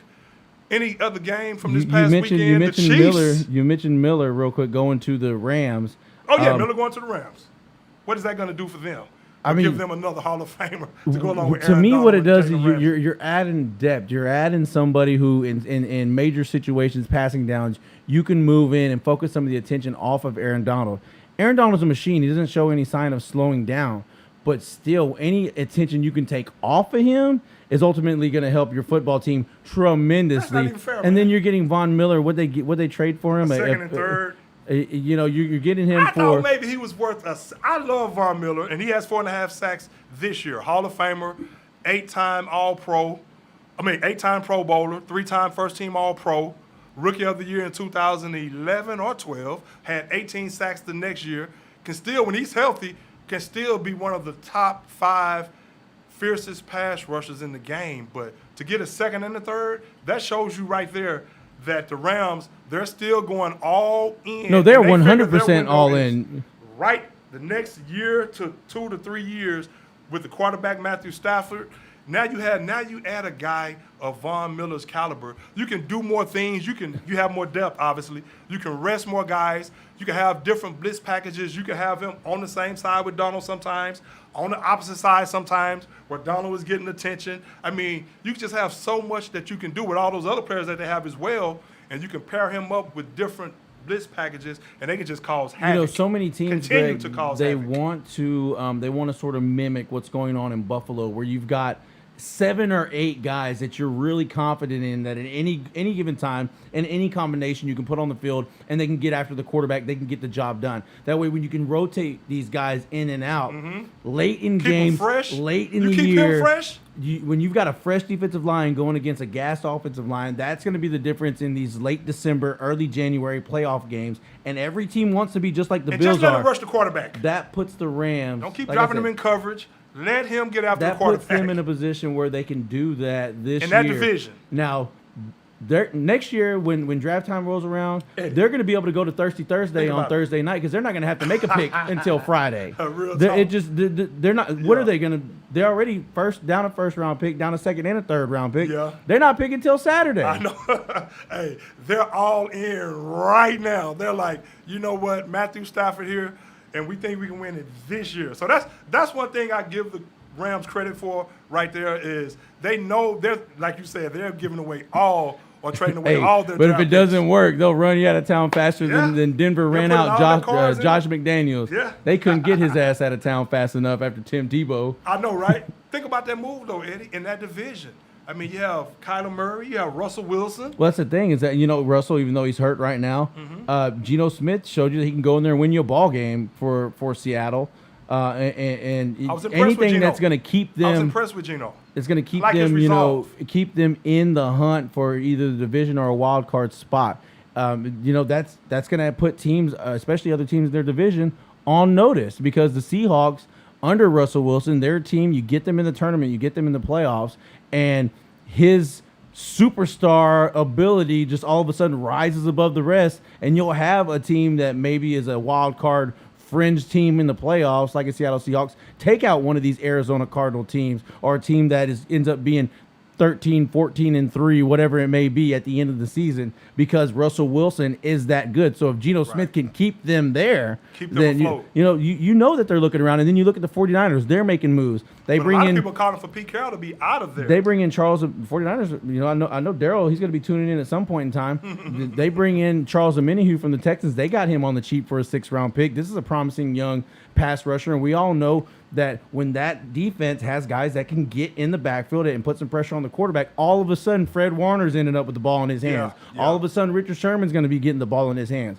All of a sudden they look like they're all world on the back end. But it all hinges on the guys like Bosa, guys like now that they brought in a Omenihu, those guys being able to get after the quarterback. It's crucial. That is a premium in the NFL. We all know it. You know it. That's why you see players like that bounce around. A Terrell Suggs can go here, there, and the other for so many years. Dwight Freeney, because there is a premium on getting after the quarterback when it's cold outside. Not in the fall. Right. When it's cold outside.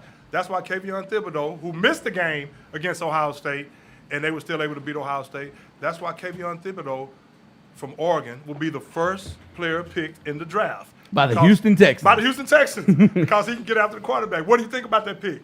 I would love it. I would just love it. You get another young stud guy on the end, and you can do some cool things with. You still have the likes of. You need a pass rusher. I'm drawing a blank on his name right now. The young guy they blitz off the end. The Texans. I don't know why I'm drawing a blank on this guy's name right now. That's your team. What's it? The one they got from Seattle in the Clowney trade. Jacob Martin. He's got tons of speed. Quick look like he played. He's got tons of speed. He's flashed for the Texans. Oh, that's what's up. Sound good. But you put a true stud defensive end, on the other side of him, and that's all of a sudden, you really open up some things. Yeah. And we've all seen what. Whether it's on the interior or on the edge, what that type of pass rush can do for a defense. I mean, J.J. Watt's prime, pretty much put the Texans in contention every year that he was here. Man. Oh, pardon me. Yes, he injured himself in the game against the Texans. He's out for the year. Sad to see. But you get a guy like Thibodeau, man. How could you not love that pick? Yeah. Especially since unless Kenny Pickett just blows you away, Which I wouldn't be, I wouldn't be against that either, I got you. So we shall see. We've how that unfolds. We've seen guys go and our teams go and draft quarterbacks after they drafted other quarterbacks. Look at Rosen and Murray. Yeah. What about Patrick Mahomes and the way the Chiefs are looking right now? Now the Chiefs are my Super Bowl pick. Yeah. I'm gonna say this. You gonna renege on it? I'm not going to renege just yet, but Eddie, I'll be honest with you. I'm close to reneging on that because Buffalo Bills got a big Buffalo-sized bandwagon you can hop on. Yeah, hey, pull that bandwagon up right down there. I might jump on it. The Packers Again, I'm good rooting too. for the Chargers in the AFC. The Chargers, Herbert threw that interception the other day, lost that big-time game the other day. But I know he's missing Pep Hamilton. Huh? I know he's missing Pep Hamilton. I got you. But they're still in first place, if I'm not mistaken. But I don't think I honestly don't feel that they're a legit Super Bowl contender this year. Maybe I might be wrong. If Derwin James and Bosa can stay healthy, we'll see what they can do. But Herbert is still young, even though he plays like a veteran, has some great receivers. So we shall see. But the Chiefs right now, the ballyhoo Chiefs, I thought they would be off and rolling right now. They struggled with the Giants last night. Going into that game, I was talking with a friend of mine, and I really thought the Giants were going to give them trouble just based on what I've seen from the Chiefs, because the Giants, when they go out They're there tough. and they have talent. when the they Giants go out do. there and they play like they have nothing to lose, they're they're doing double reverse passes and whatnot, back-to-back trick plays. Right. They're laying it all out there like, hey, we're just going to go out and play the game. They just need to get healthy. You run into a bad They have defense. some talent on that team. A lot of talent. Yeah, the Giants. On the offense side of it. Yeah, the Giants. Yeah. But, and it all hinges around what Daniel Jones are you going to get. Are you going to get Daniel Jones with promise, or are you going to get the Daniel Jones that you're trying to run out of town? I think when Saquon gets back, and then go after Desean helps Watson, Daniel because some Jones people even think more. the Giants are going to be players for Desean. oh man, that's something right there. Next season I as hadn't thought well. about that. I'm sure there's going to be some more teams enter the fold now since the trade deadline is passed. So I can see the Giants being a player in that, and I can see him acquiescing to that and being like, okay, I'll do it. Yeah. But as far as the Chiefs, look, this is Now, this doesn't is want to play in what cold weather, but go ahead. this is what happens to really, really good teams. I mean, they fall into funks, especially offensively, and now they still can at times move the ball up and down the field quickly. I saw Patrick Mahomes make a couple are not throws letting their receivers last get night. behind No. them. I saw Patrick Mahomes make a couple throws last night that wowed me, where he looked like Joe Smith when he threw one of them submarine underneath the defender's arm right into the hands of Tyreek Hill. It was the most unbelievable throw I've ever seen. Only Patrick Mahomes or maybe Joe Smith can make that throw, and it blows you away. However, they're not clicking on all cylinders. They are out of sync, clearly. Very much I don't so. know if they're wore Very down much or so. what, but we've seen this with Andy Reid before. Think about how great a coach Andy Reid is. They sent him on a train out of Philadelphia because he went through to 5 NFC championships. because of he would go through one of these types of funks, Super and Bowl. it just happens. It happens. I'm not gonna write the Chiefs off by any means just Oh, yet. nah. Me either. That's why I said not yet. But, But I where, think where I that- have the concern more so than anything is, okay, if you have an offense that's noted for being explosive as they are, and teams are playing them different now, they have more film on them, and they're keeping those guys in front of them, it's up to Andy Reid and Bieniemy to figure out a way, because they're taking away the big plays, and they're making the Chiefs drive methodically down the field. And the Chiefs, they're just impatient. They're so used to being a team that strikes quick, and they just haven't been able to do that. So what they're going to have to do, they're going to have to go back to the drawing board, devise a game plan where they can move the ball upfield efficiently and quickly and still have some explosive plays, but they have to really get into the mindset. The teams are just not going to let them. Now, they're going to have to pick their spots, though. They're not going to totally be able to abandon the big play passing game just because teams are playing you different. You're still going to have to keep them honest, and you still, even if it's double coverage sometime, you're still going to have to send Tyreek Hill on a fly pattern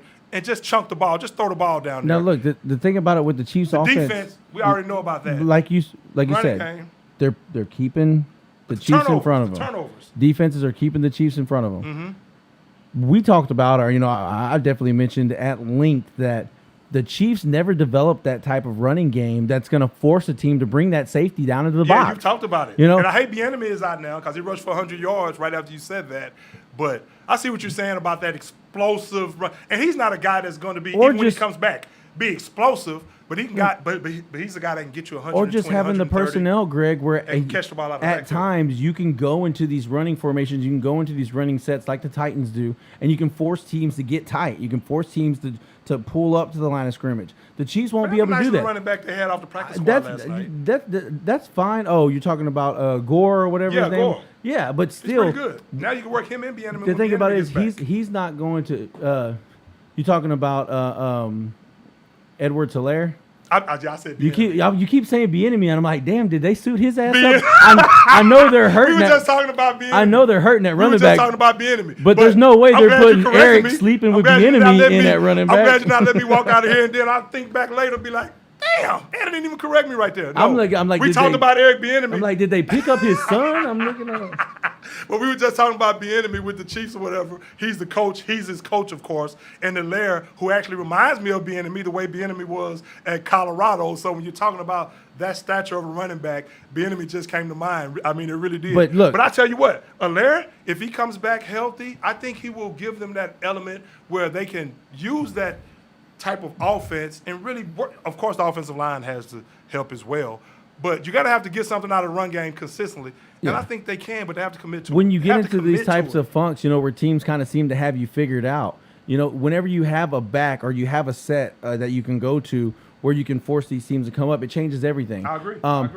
They don't have the personnel to do it. They haven't. That's okay. That's the question. Look, do they have the personnel? No, but that's true. We know they have the outside No, but weapons. what I'm trying to say is the personnel to do that. Like they linemen, they I haven't got you. invested in. No, I'm talking about the tight end position. Okay, because they're so top heavy I'm at the trying to tight talk end for you position. right there. You talking No, about the Kelsey? They're so heavy. The All-Pro? No, they're top heavy at the tight end position. They haven't invested enough in the guys behind him to where they can go to these 2-3 tight end sets at times to force teams to try to defend the run and to be fearful of defending the run. They can put whoever they want out there. They can put Edwards-Helaire out there. If they're still going to run that spread type of offense, they're not going to run. Well, maybe their run sets aren't going to scare anybody into changing their defense. They're still going to put. But they do have a lot of tight ends that actually look like they're just strictly pass catchers. Two You're right safeties about over that. the top, I think and even they're the gonna second string guy. they're gonna hope that their front seven can get here's the after thing. Helaire. Now, do you think they have that guy on their roster? No. But That's since why Andy Reid I think is just so committed to this up-tempo, fast-style,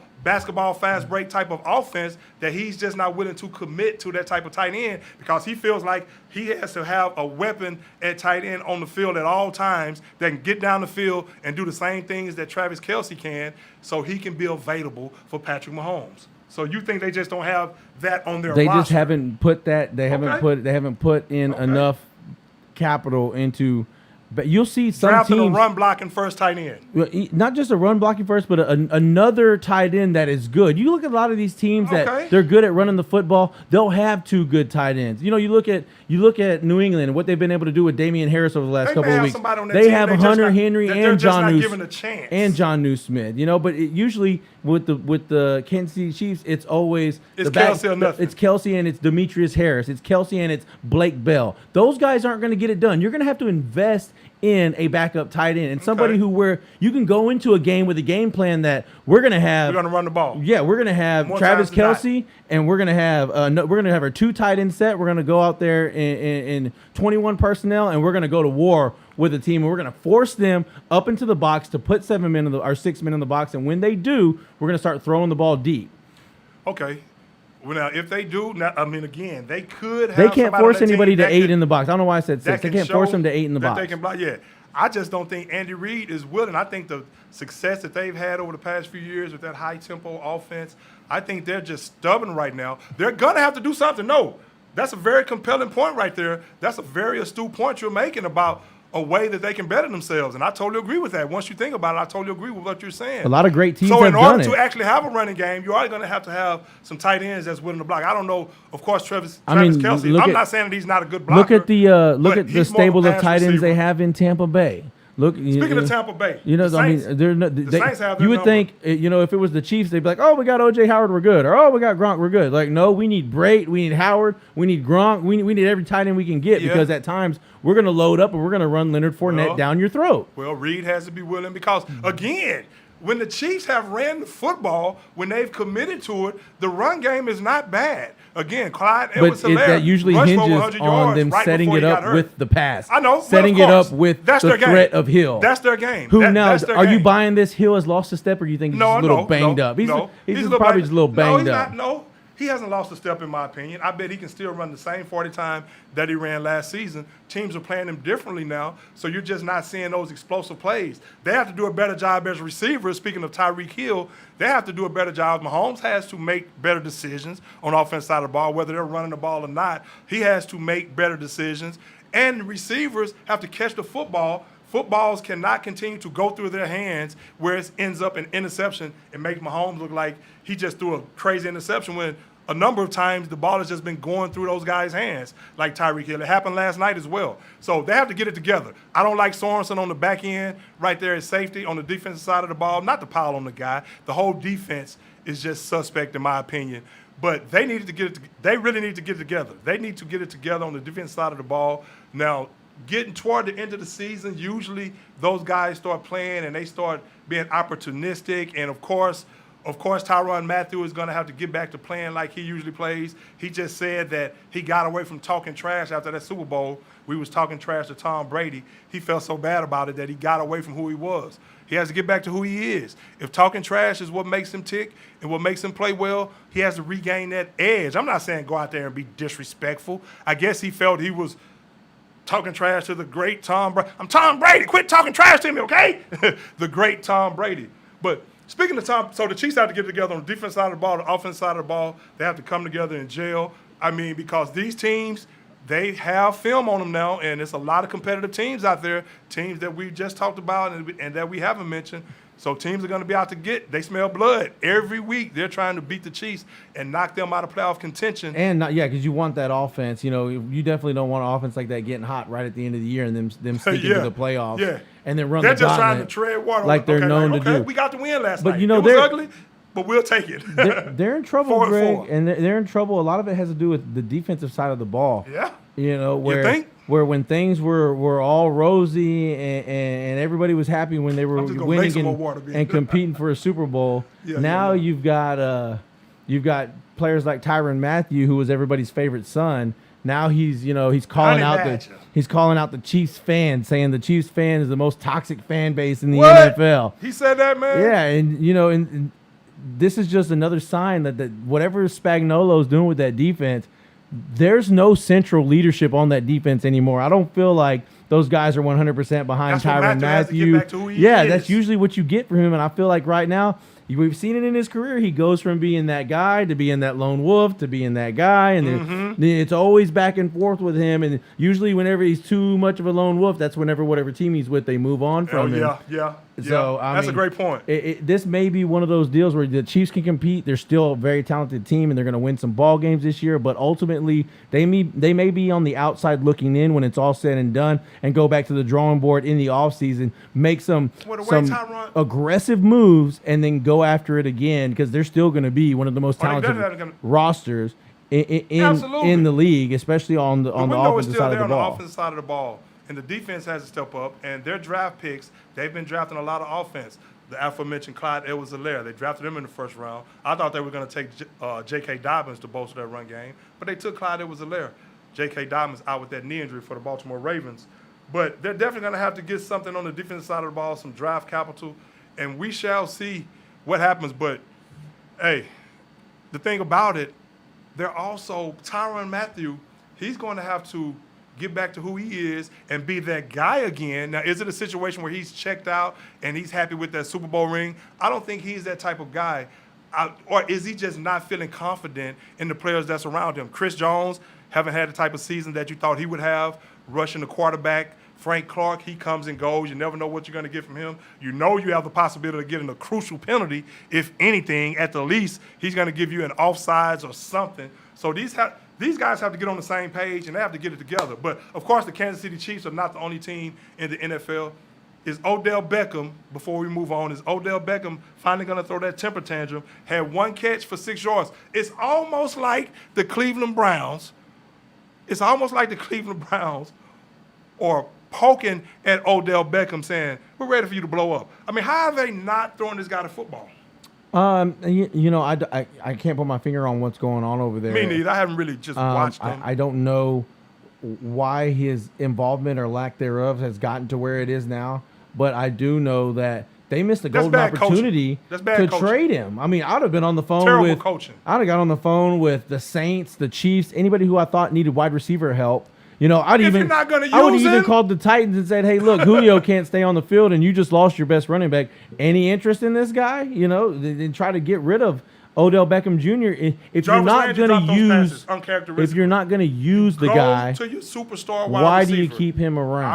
I agree. And so if it's he's been something keeping else, his cool up to this point. And I know we can yeah. criticize Odell and say, "Oh, Odell." I mean, hey, I don't mind him keeping it real as long as it's not to the detriment of the team or himself, for that matter. But an occasional blow up on the sideline, I mean, it happens. There's emotions in the game. It happens, and sometimes it's probably warranted. Sometimes, to tell you the truth. And it's a situation right now. He's been keeping his cool. If they keep doing Odell like this, he's going to blow up. And he's going to say something in the media to where you're almost going to feel like you have to trade him or get rid of him. But why are you not using the guy? Now you have Baker Mayfield, who's you definitely need him to have as many weapons as possible. He's coming back. From the shoulder. Well, are you buying into this Odell Beckham Sr.? He says that Baker's just not throwing to Odell, and that's a choice that Baker's making, and he's intentionally excluding him from the offense. You know what? At Vanguard, you're more I'm than not just going to an say if investor. that's the case. You're Of course, an I'm not owner, in Baker so you can build Mayfield's a future for those you mind, love. but assessing the Vanguard. situation, if I was Become just an watching owner. the games in its entirety, I mean, even when I see the stats, I have wondered. I say, is Baker literally trying to freeze this guy out? I mean, you would think not, because that's self-sabotage, like I like to talk about. And why would you sabotage yourself and you do not give yourself the best chance to win or be successful as a quarterback if you're not getting the ball to your best receiver, your big play threat? But it is something to think about, like what's really going on with Baker Mayfield. Because not that you want Baker Mayfield to force the ball to Beckham, but you would think as a quarterback, he would have the wherewithal to know this guy's psyche, to know this guy wants the football, to know he's one of the best wide receivers in football, to know he's back healthy, to know he can help you, can help your team, and you find a way to keep him involved early and often. I'm not saying you force it to him again, but you find a way to get him the ball, to keep him happy, keep him engaged, and it just works well for everyone when that happens. You have to know that as a quarterback to play on Odell's psyche.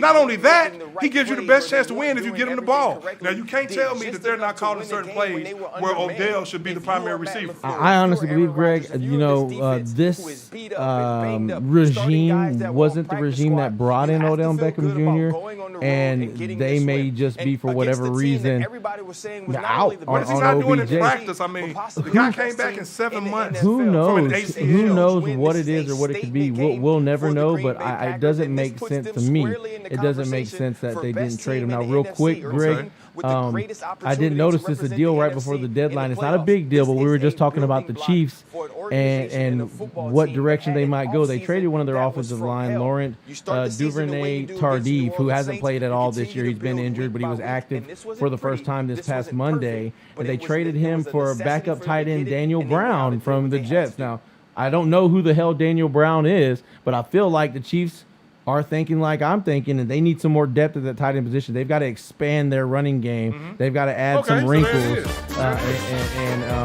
This is the Chiefs' first move probably in trying to do something like that. But let's face it, so you on to something. Teams are geared up to stop the pass when it comes to the Kansas City Chiefs. They came into the season saying that they were going to be more balanced. Maybe they didn't put the right personnel to do that, like you stated earlier.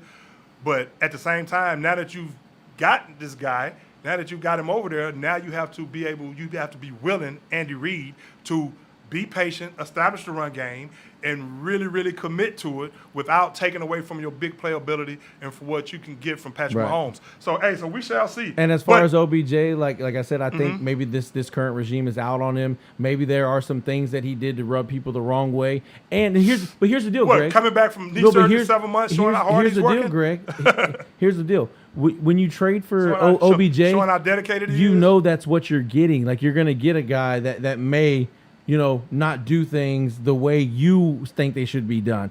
But we haven't heard any of that since. No, we haven't. I'm just, this is purely speculation. Because I know this guy came. What back I'm saying 7 months is, from if you've got a guy like Odell Beckham Jr., what type of personality he has, and how that can be volatile at times.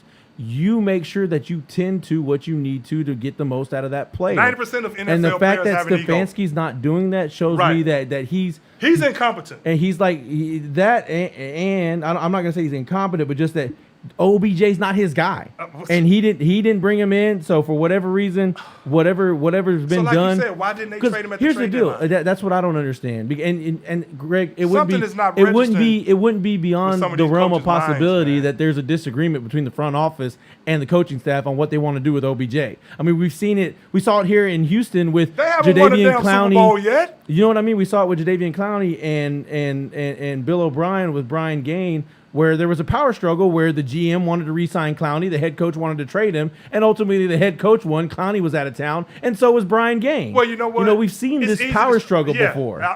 I got you. That's when guys in their pride. And OBJ just and may all be that- caught in the middle. And all that posturing and all this and that, like I like to say. I mean, and again, self-sabotage, in my opinion. You can't tell me OBJ won't be an asset to what you're doing right now if you only incorporate him. Any kind of personal feeling you have or something like that, check that BS at the door. You're coming in there as a coach. You should want to win ball games. That's why I say not to get back into the we Deshaun know the Watson fact of the situation, matter is a not to poorly get back run into the Deshaun organization, Watson. it doesn't always operate that way. Of course, you've heard me say it a million times. Sometimes people just do not make astute decisions for whatever reason.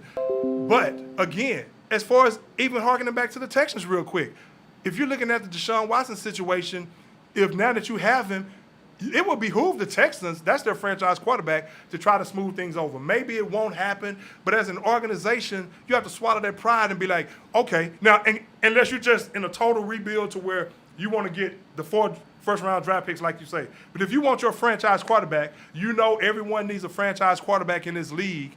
You swallow that pride, quit the posturing. You go in there and you do what it takes. You iron things out, and you ask him, okay, what do you want? Hey, now I can't give you everything you want, but we're willing to do things differently. You do whatever it takes to help your business. Help your business. So you can't get caught up in this, oh, he don't want to be here, so we're going to posture him. We're going to act like we don't need him, blah, blah, blah.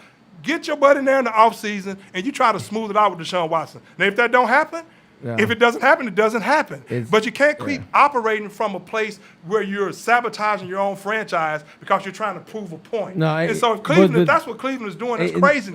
Who knows? Like I said, I really believe there could be a power struggle over there. We won't know. Be, but we and won't as far know. as Houston, maybe he'll go for I don't think they're going to work it out with 150 yards Deshaun next Watson week. because I really don't think I think Deshaun's made his mind up. He don't want to be here. But also, you look at the flip side of the coin too. Bill O'Brien, dogged out this franchise and dogged out this roster like a cheap rental car before he left. That he did. So there is a lot DeAndre Hopkins, get out of here. There is a lot of holes Best receiver in the game. Get out of here. in as far as draft capital goes and where they're going to be drafted over the next couple of years. And as far as on the roster, there's a lot of holes they've got to fill. And the only way they can fill them all is to trade Deshaun Watson. So if that's really what you want, maybe they don't try to change his mind because they realize Bill O'Brien left the roster looking like Swiss cheese. I know. He did. And again, that's one of the reasons why Deshaun Watson, in my opinion, wanted to get out too as well, because just too many holes as far as the talent. But then you look at where he wants to go. They're Miami, not looking so good over there anymore. Not, but here's what I think. Does he really like playing with Will Fuller that much? It's got to be. Here's the thing. I think what he's thinking, I think Deshaun Watson, for one, of course, it's not going to hurt to go to Miami and play in the city of Miami. That's number one. And I think he likes Flores. I think he likes where they were heading coming into the season. And now that they're 1-6, I don't think he's lost any confidence in them, feeling that if he was their quarterback and maybe a few things went awry early in the season and that's led them to this right here. But he sees what they have as far as a talent perspective. Now, obviously, if they trade for him, obviously they're going to give away a lot of those draft picks that they've acquired. So he's going to have to feel like that what they have pretty much right now, he can actually get to the next level. And they were playing better last year. So we shall see. Hey, any other NFL team? It's not too much I really want to say about the NBA right now. Well, I mean, we're talking real quick. The Saints, Astros doing right now? They're going to lose Jameis Winston for the remainder of the year. Man, that torn was ACL. Big time, devastating. Trevor Siemian comes in, gets the job done along with Taysom Hill. Siemian, they stick with Siemian, or there's a rumor out there that the old gunslinger himself. I was gonna say Steve Spurrier, No, not the old ball coach. Don't nobody want him. The old gunslinger. Not the old ball coach. He's playing golf somewhere. the old pipe layer, Philip Rivers. they may the old plumber.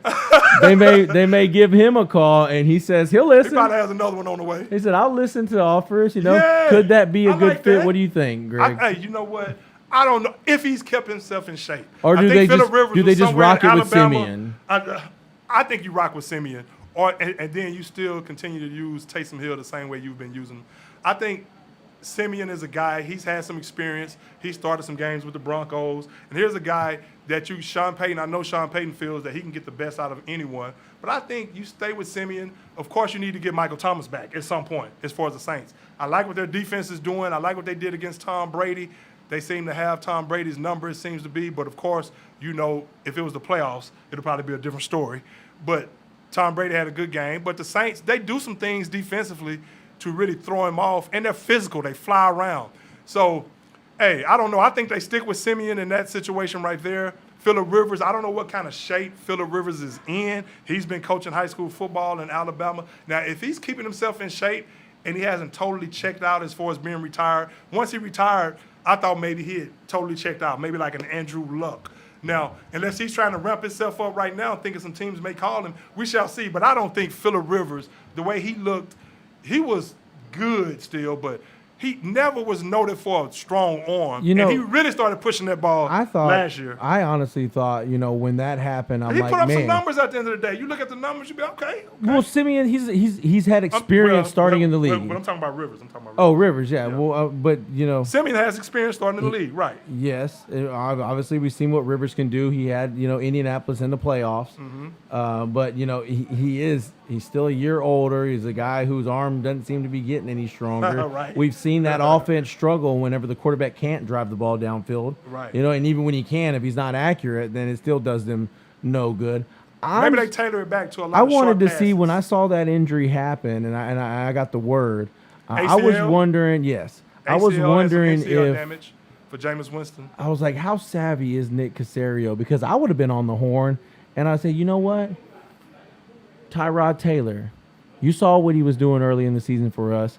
He can come in and be a big, strong arm in your offense, Sean Payton. Where else are you going to find a better, serviceable guy who can come in and navigate this offense and possible playoff team than a Tyrod Taylor? Yeah. I mean, who else is out there that you could trade for and you could get a deal for? Tyrod Taylor isn't going for no second-round pick. You probably get a third. Mm-hmm. You'll probably give him a third just because of how bad you need Tyrod Taylor and how perfectly he would fit into that offense. I think that it would be almost a seamless transition for him.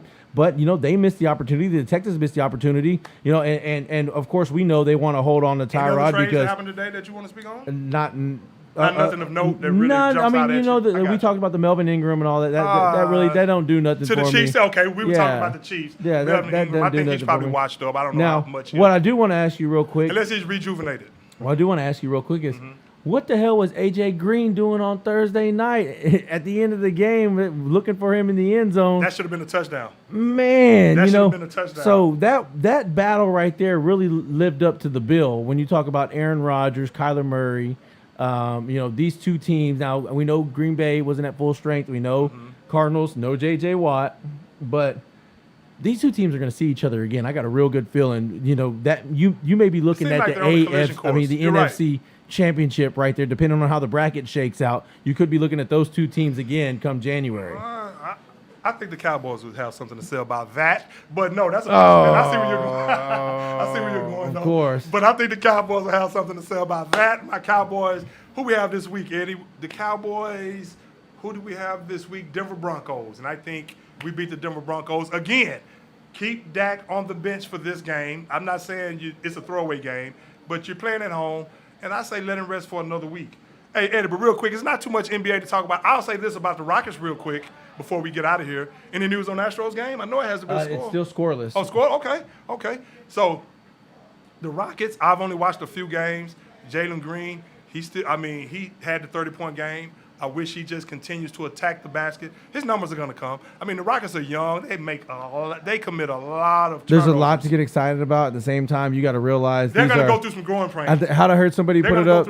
These are 5 19-year-olds trying to grow up together. I think that's how Matt Thomas put it. No, that's a great point. And then if you think about it, if you think about it, I mean, think Jalen about Green, Kevin Porter Jr. He's a shoot first type of point guard. I like Kevin Porter Jr. Think about young. But I don't think sometimes I'm like, it's almost like they freezing Jalen Green out. It's like, get him the damn ball. But they're going to have to find that chemistry. Think about young James Harden sitting on the bench over there for OKC, with no hair on his face.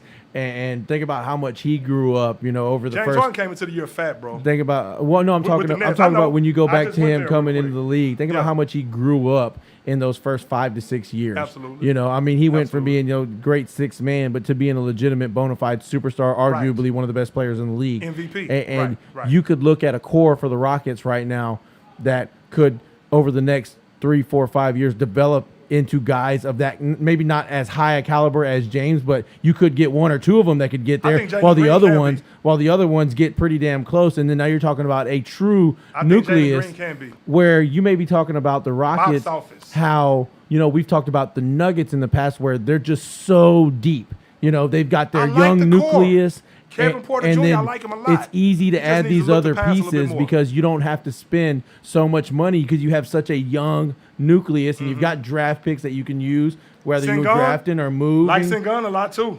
I think he's been the biggest surprise, honestly, of I saw him in some all league. these I said young he's guys. Be good. I like his intangibles. I like just his instincts on the floor. He's not a super athlete and by to no me, means, that's but he's gonna get his rebounds. He's gonna hit free throws. He's gonna make the right pass. That's a little bit of Daryl Morey coming out in in Rafa Stone right there. There it is. That's a little bit of that because that's a Daryl Morey move. Drafting that guy. Yeah. And then to see him have he's only 19. Yeah, to see him have the potential that he has, it's a lot to get excited about. There's also going to be times where the Rockets are going to have you beating your head against the wall. I mean, you're just going to have to realize that this is what young players go through. I mean, you talked about Ja Morant here and there. He's had up and down moments at times. Playing at the MVP level this year. He's leading the league in scoring right now. But that's Memphis what young players go through, especially in the NBA. Absolutely. And then the Lakers, of course. LeBron was banged up for a second. They're going to find their groove, of course. They are. And they've won, 3 out of the last 4. I think Russ is getting more comfortable now. There's a lot of NBA left to be played. Of course, Kyrie is still not with the Nets right now. James Harden, of course, they're calling these games differently now. They're just not sending him to the line every chance he wants to or every time he drives to the basket. So his game has been altered. I don't know if he's sulking a bit or what, but he did come in out of shape. That's the first thing I noticed with James Harden is he's pudgy. Dude, come in shape. Now, of course, Kyrie being out doesn't help them. And that's a story for another day. I'm not going to get in this Kyrie Irving rant right now. The fact of the matter is not surprising that he's put his team in this situation. I'll say that again. But the Lakers are going to do what they're going to do. They're going to be a team. Of course, I like what Carmelo is doing. I said that Carmelo could probably get you 12 to 15 a game.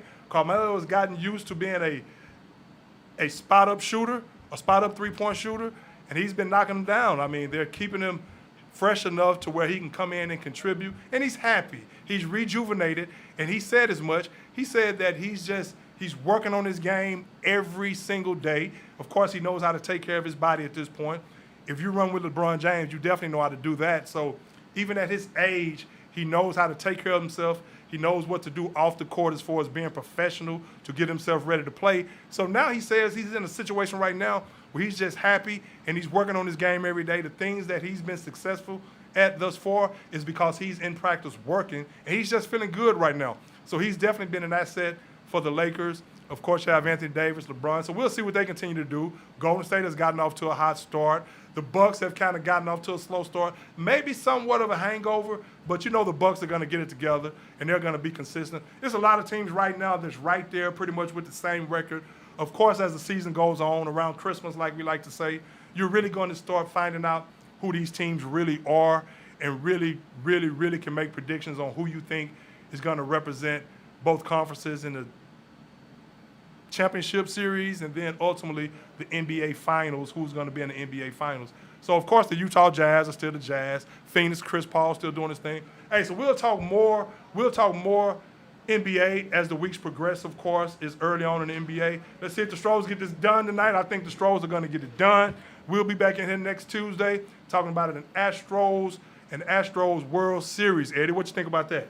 I think they're going to do it. Series Game victory. 6 and 7, I think, like I said, they were already building that momentum to do like they've done in every series so far this year, where they'll take a shot in the mouth and they'll come back swinging and go for the gusto. They got a little hiccup, a little monkey wrench got thrown into the game plan whenever Christian Javier gave up those 2 home run balls, and they ended up dropping that game.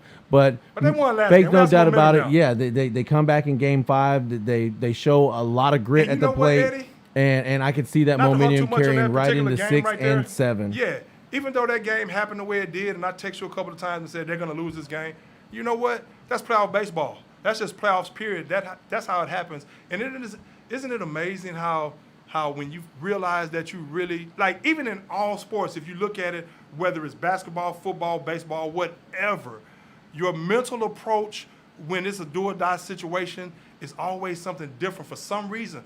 Just the little things you really focus in on more, and you really realize that, okay, like the Astros, speaking of the Astros, like the other day, they realized they couldn't panic in that situation. It was the last game, but they realized they had to focus, be honed in, make the pitchers work, get back to doing what they do best.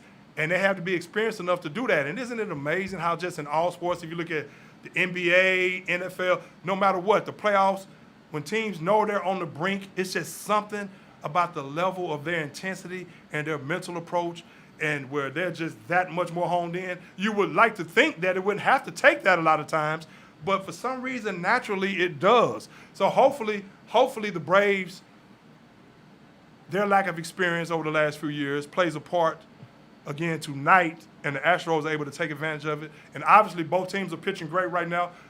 So let's get out of here. They've only got 2 losses in like the last 20 games, so they're certainly. I wouldn't even say experience. For them, it's just about do they have the gas in their bullpen, or in their pitching staff to consistently get these dominant, dangerous Astros hitters out.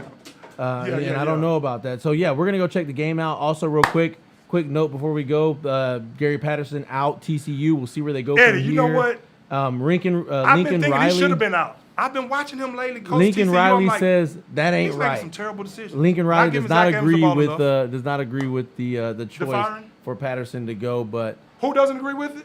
Lincoln Riley. Of course he doesn't, because he sees he's in that conference, and I'm just saying this right now. He's in that conference. He sees that Patterson wasn't doing a great job with TCU right now.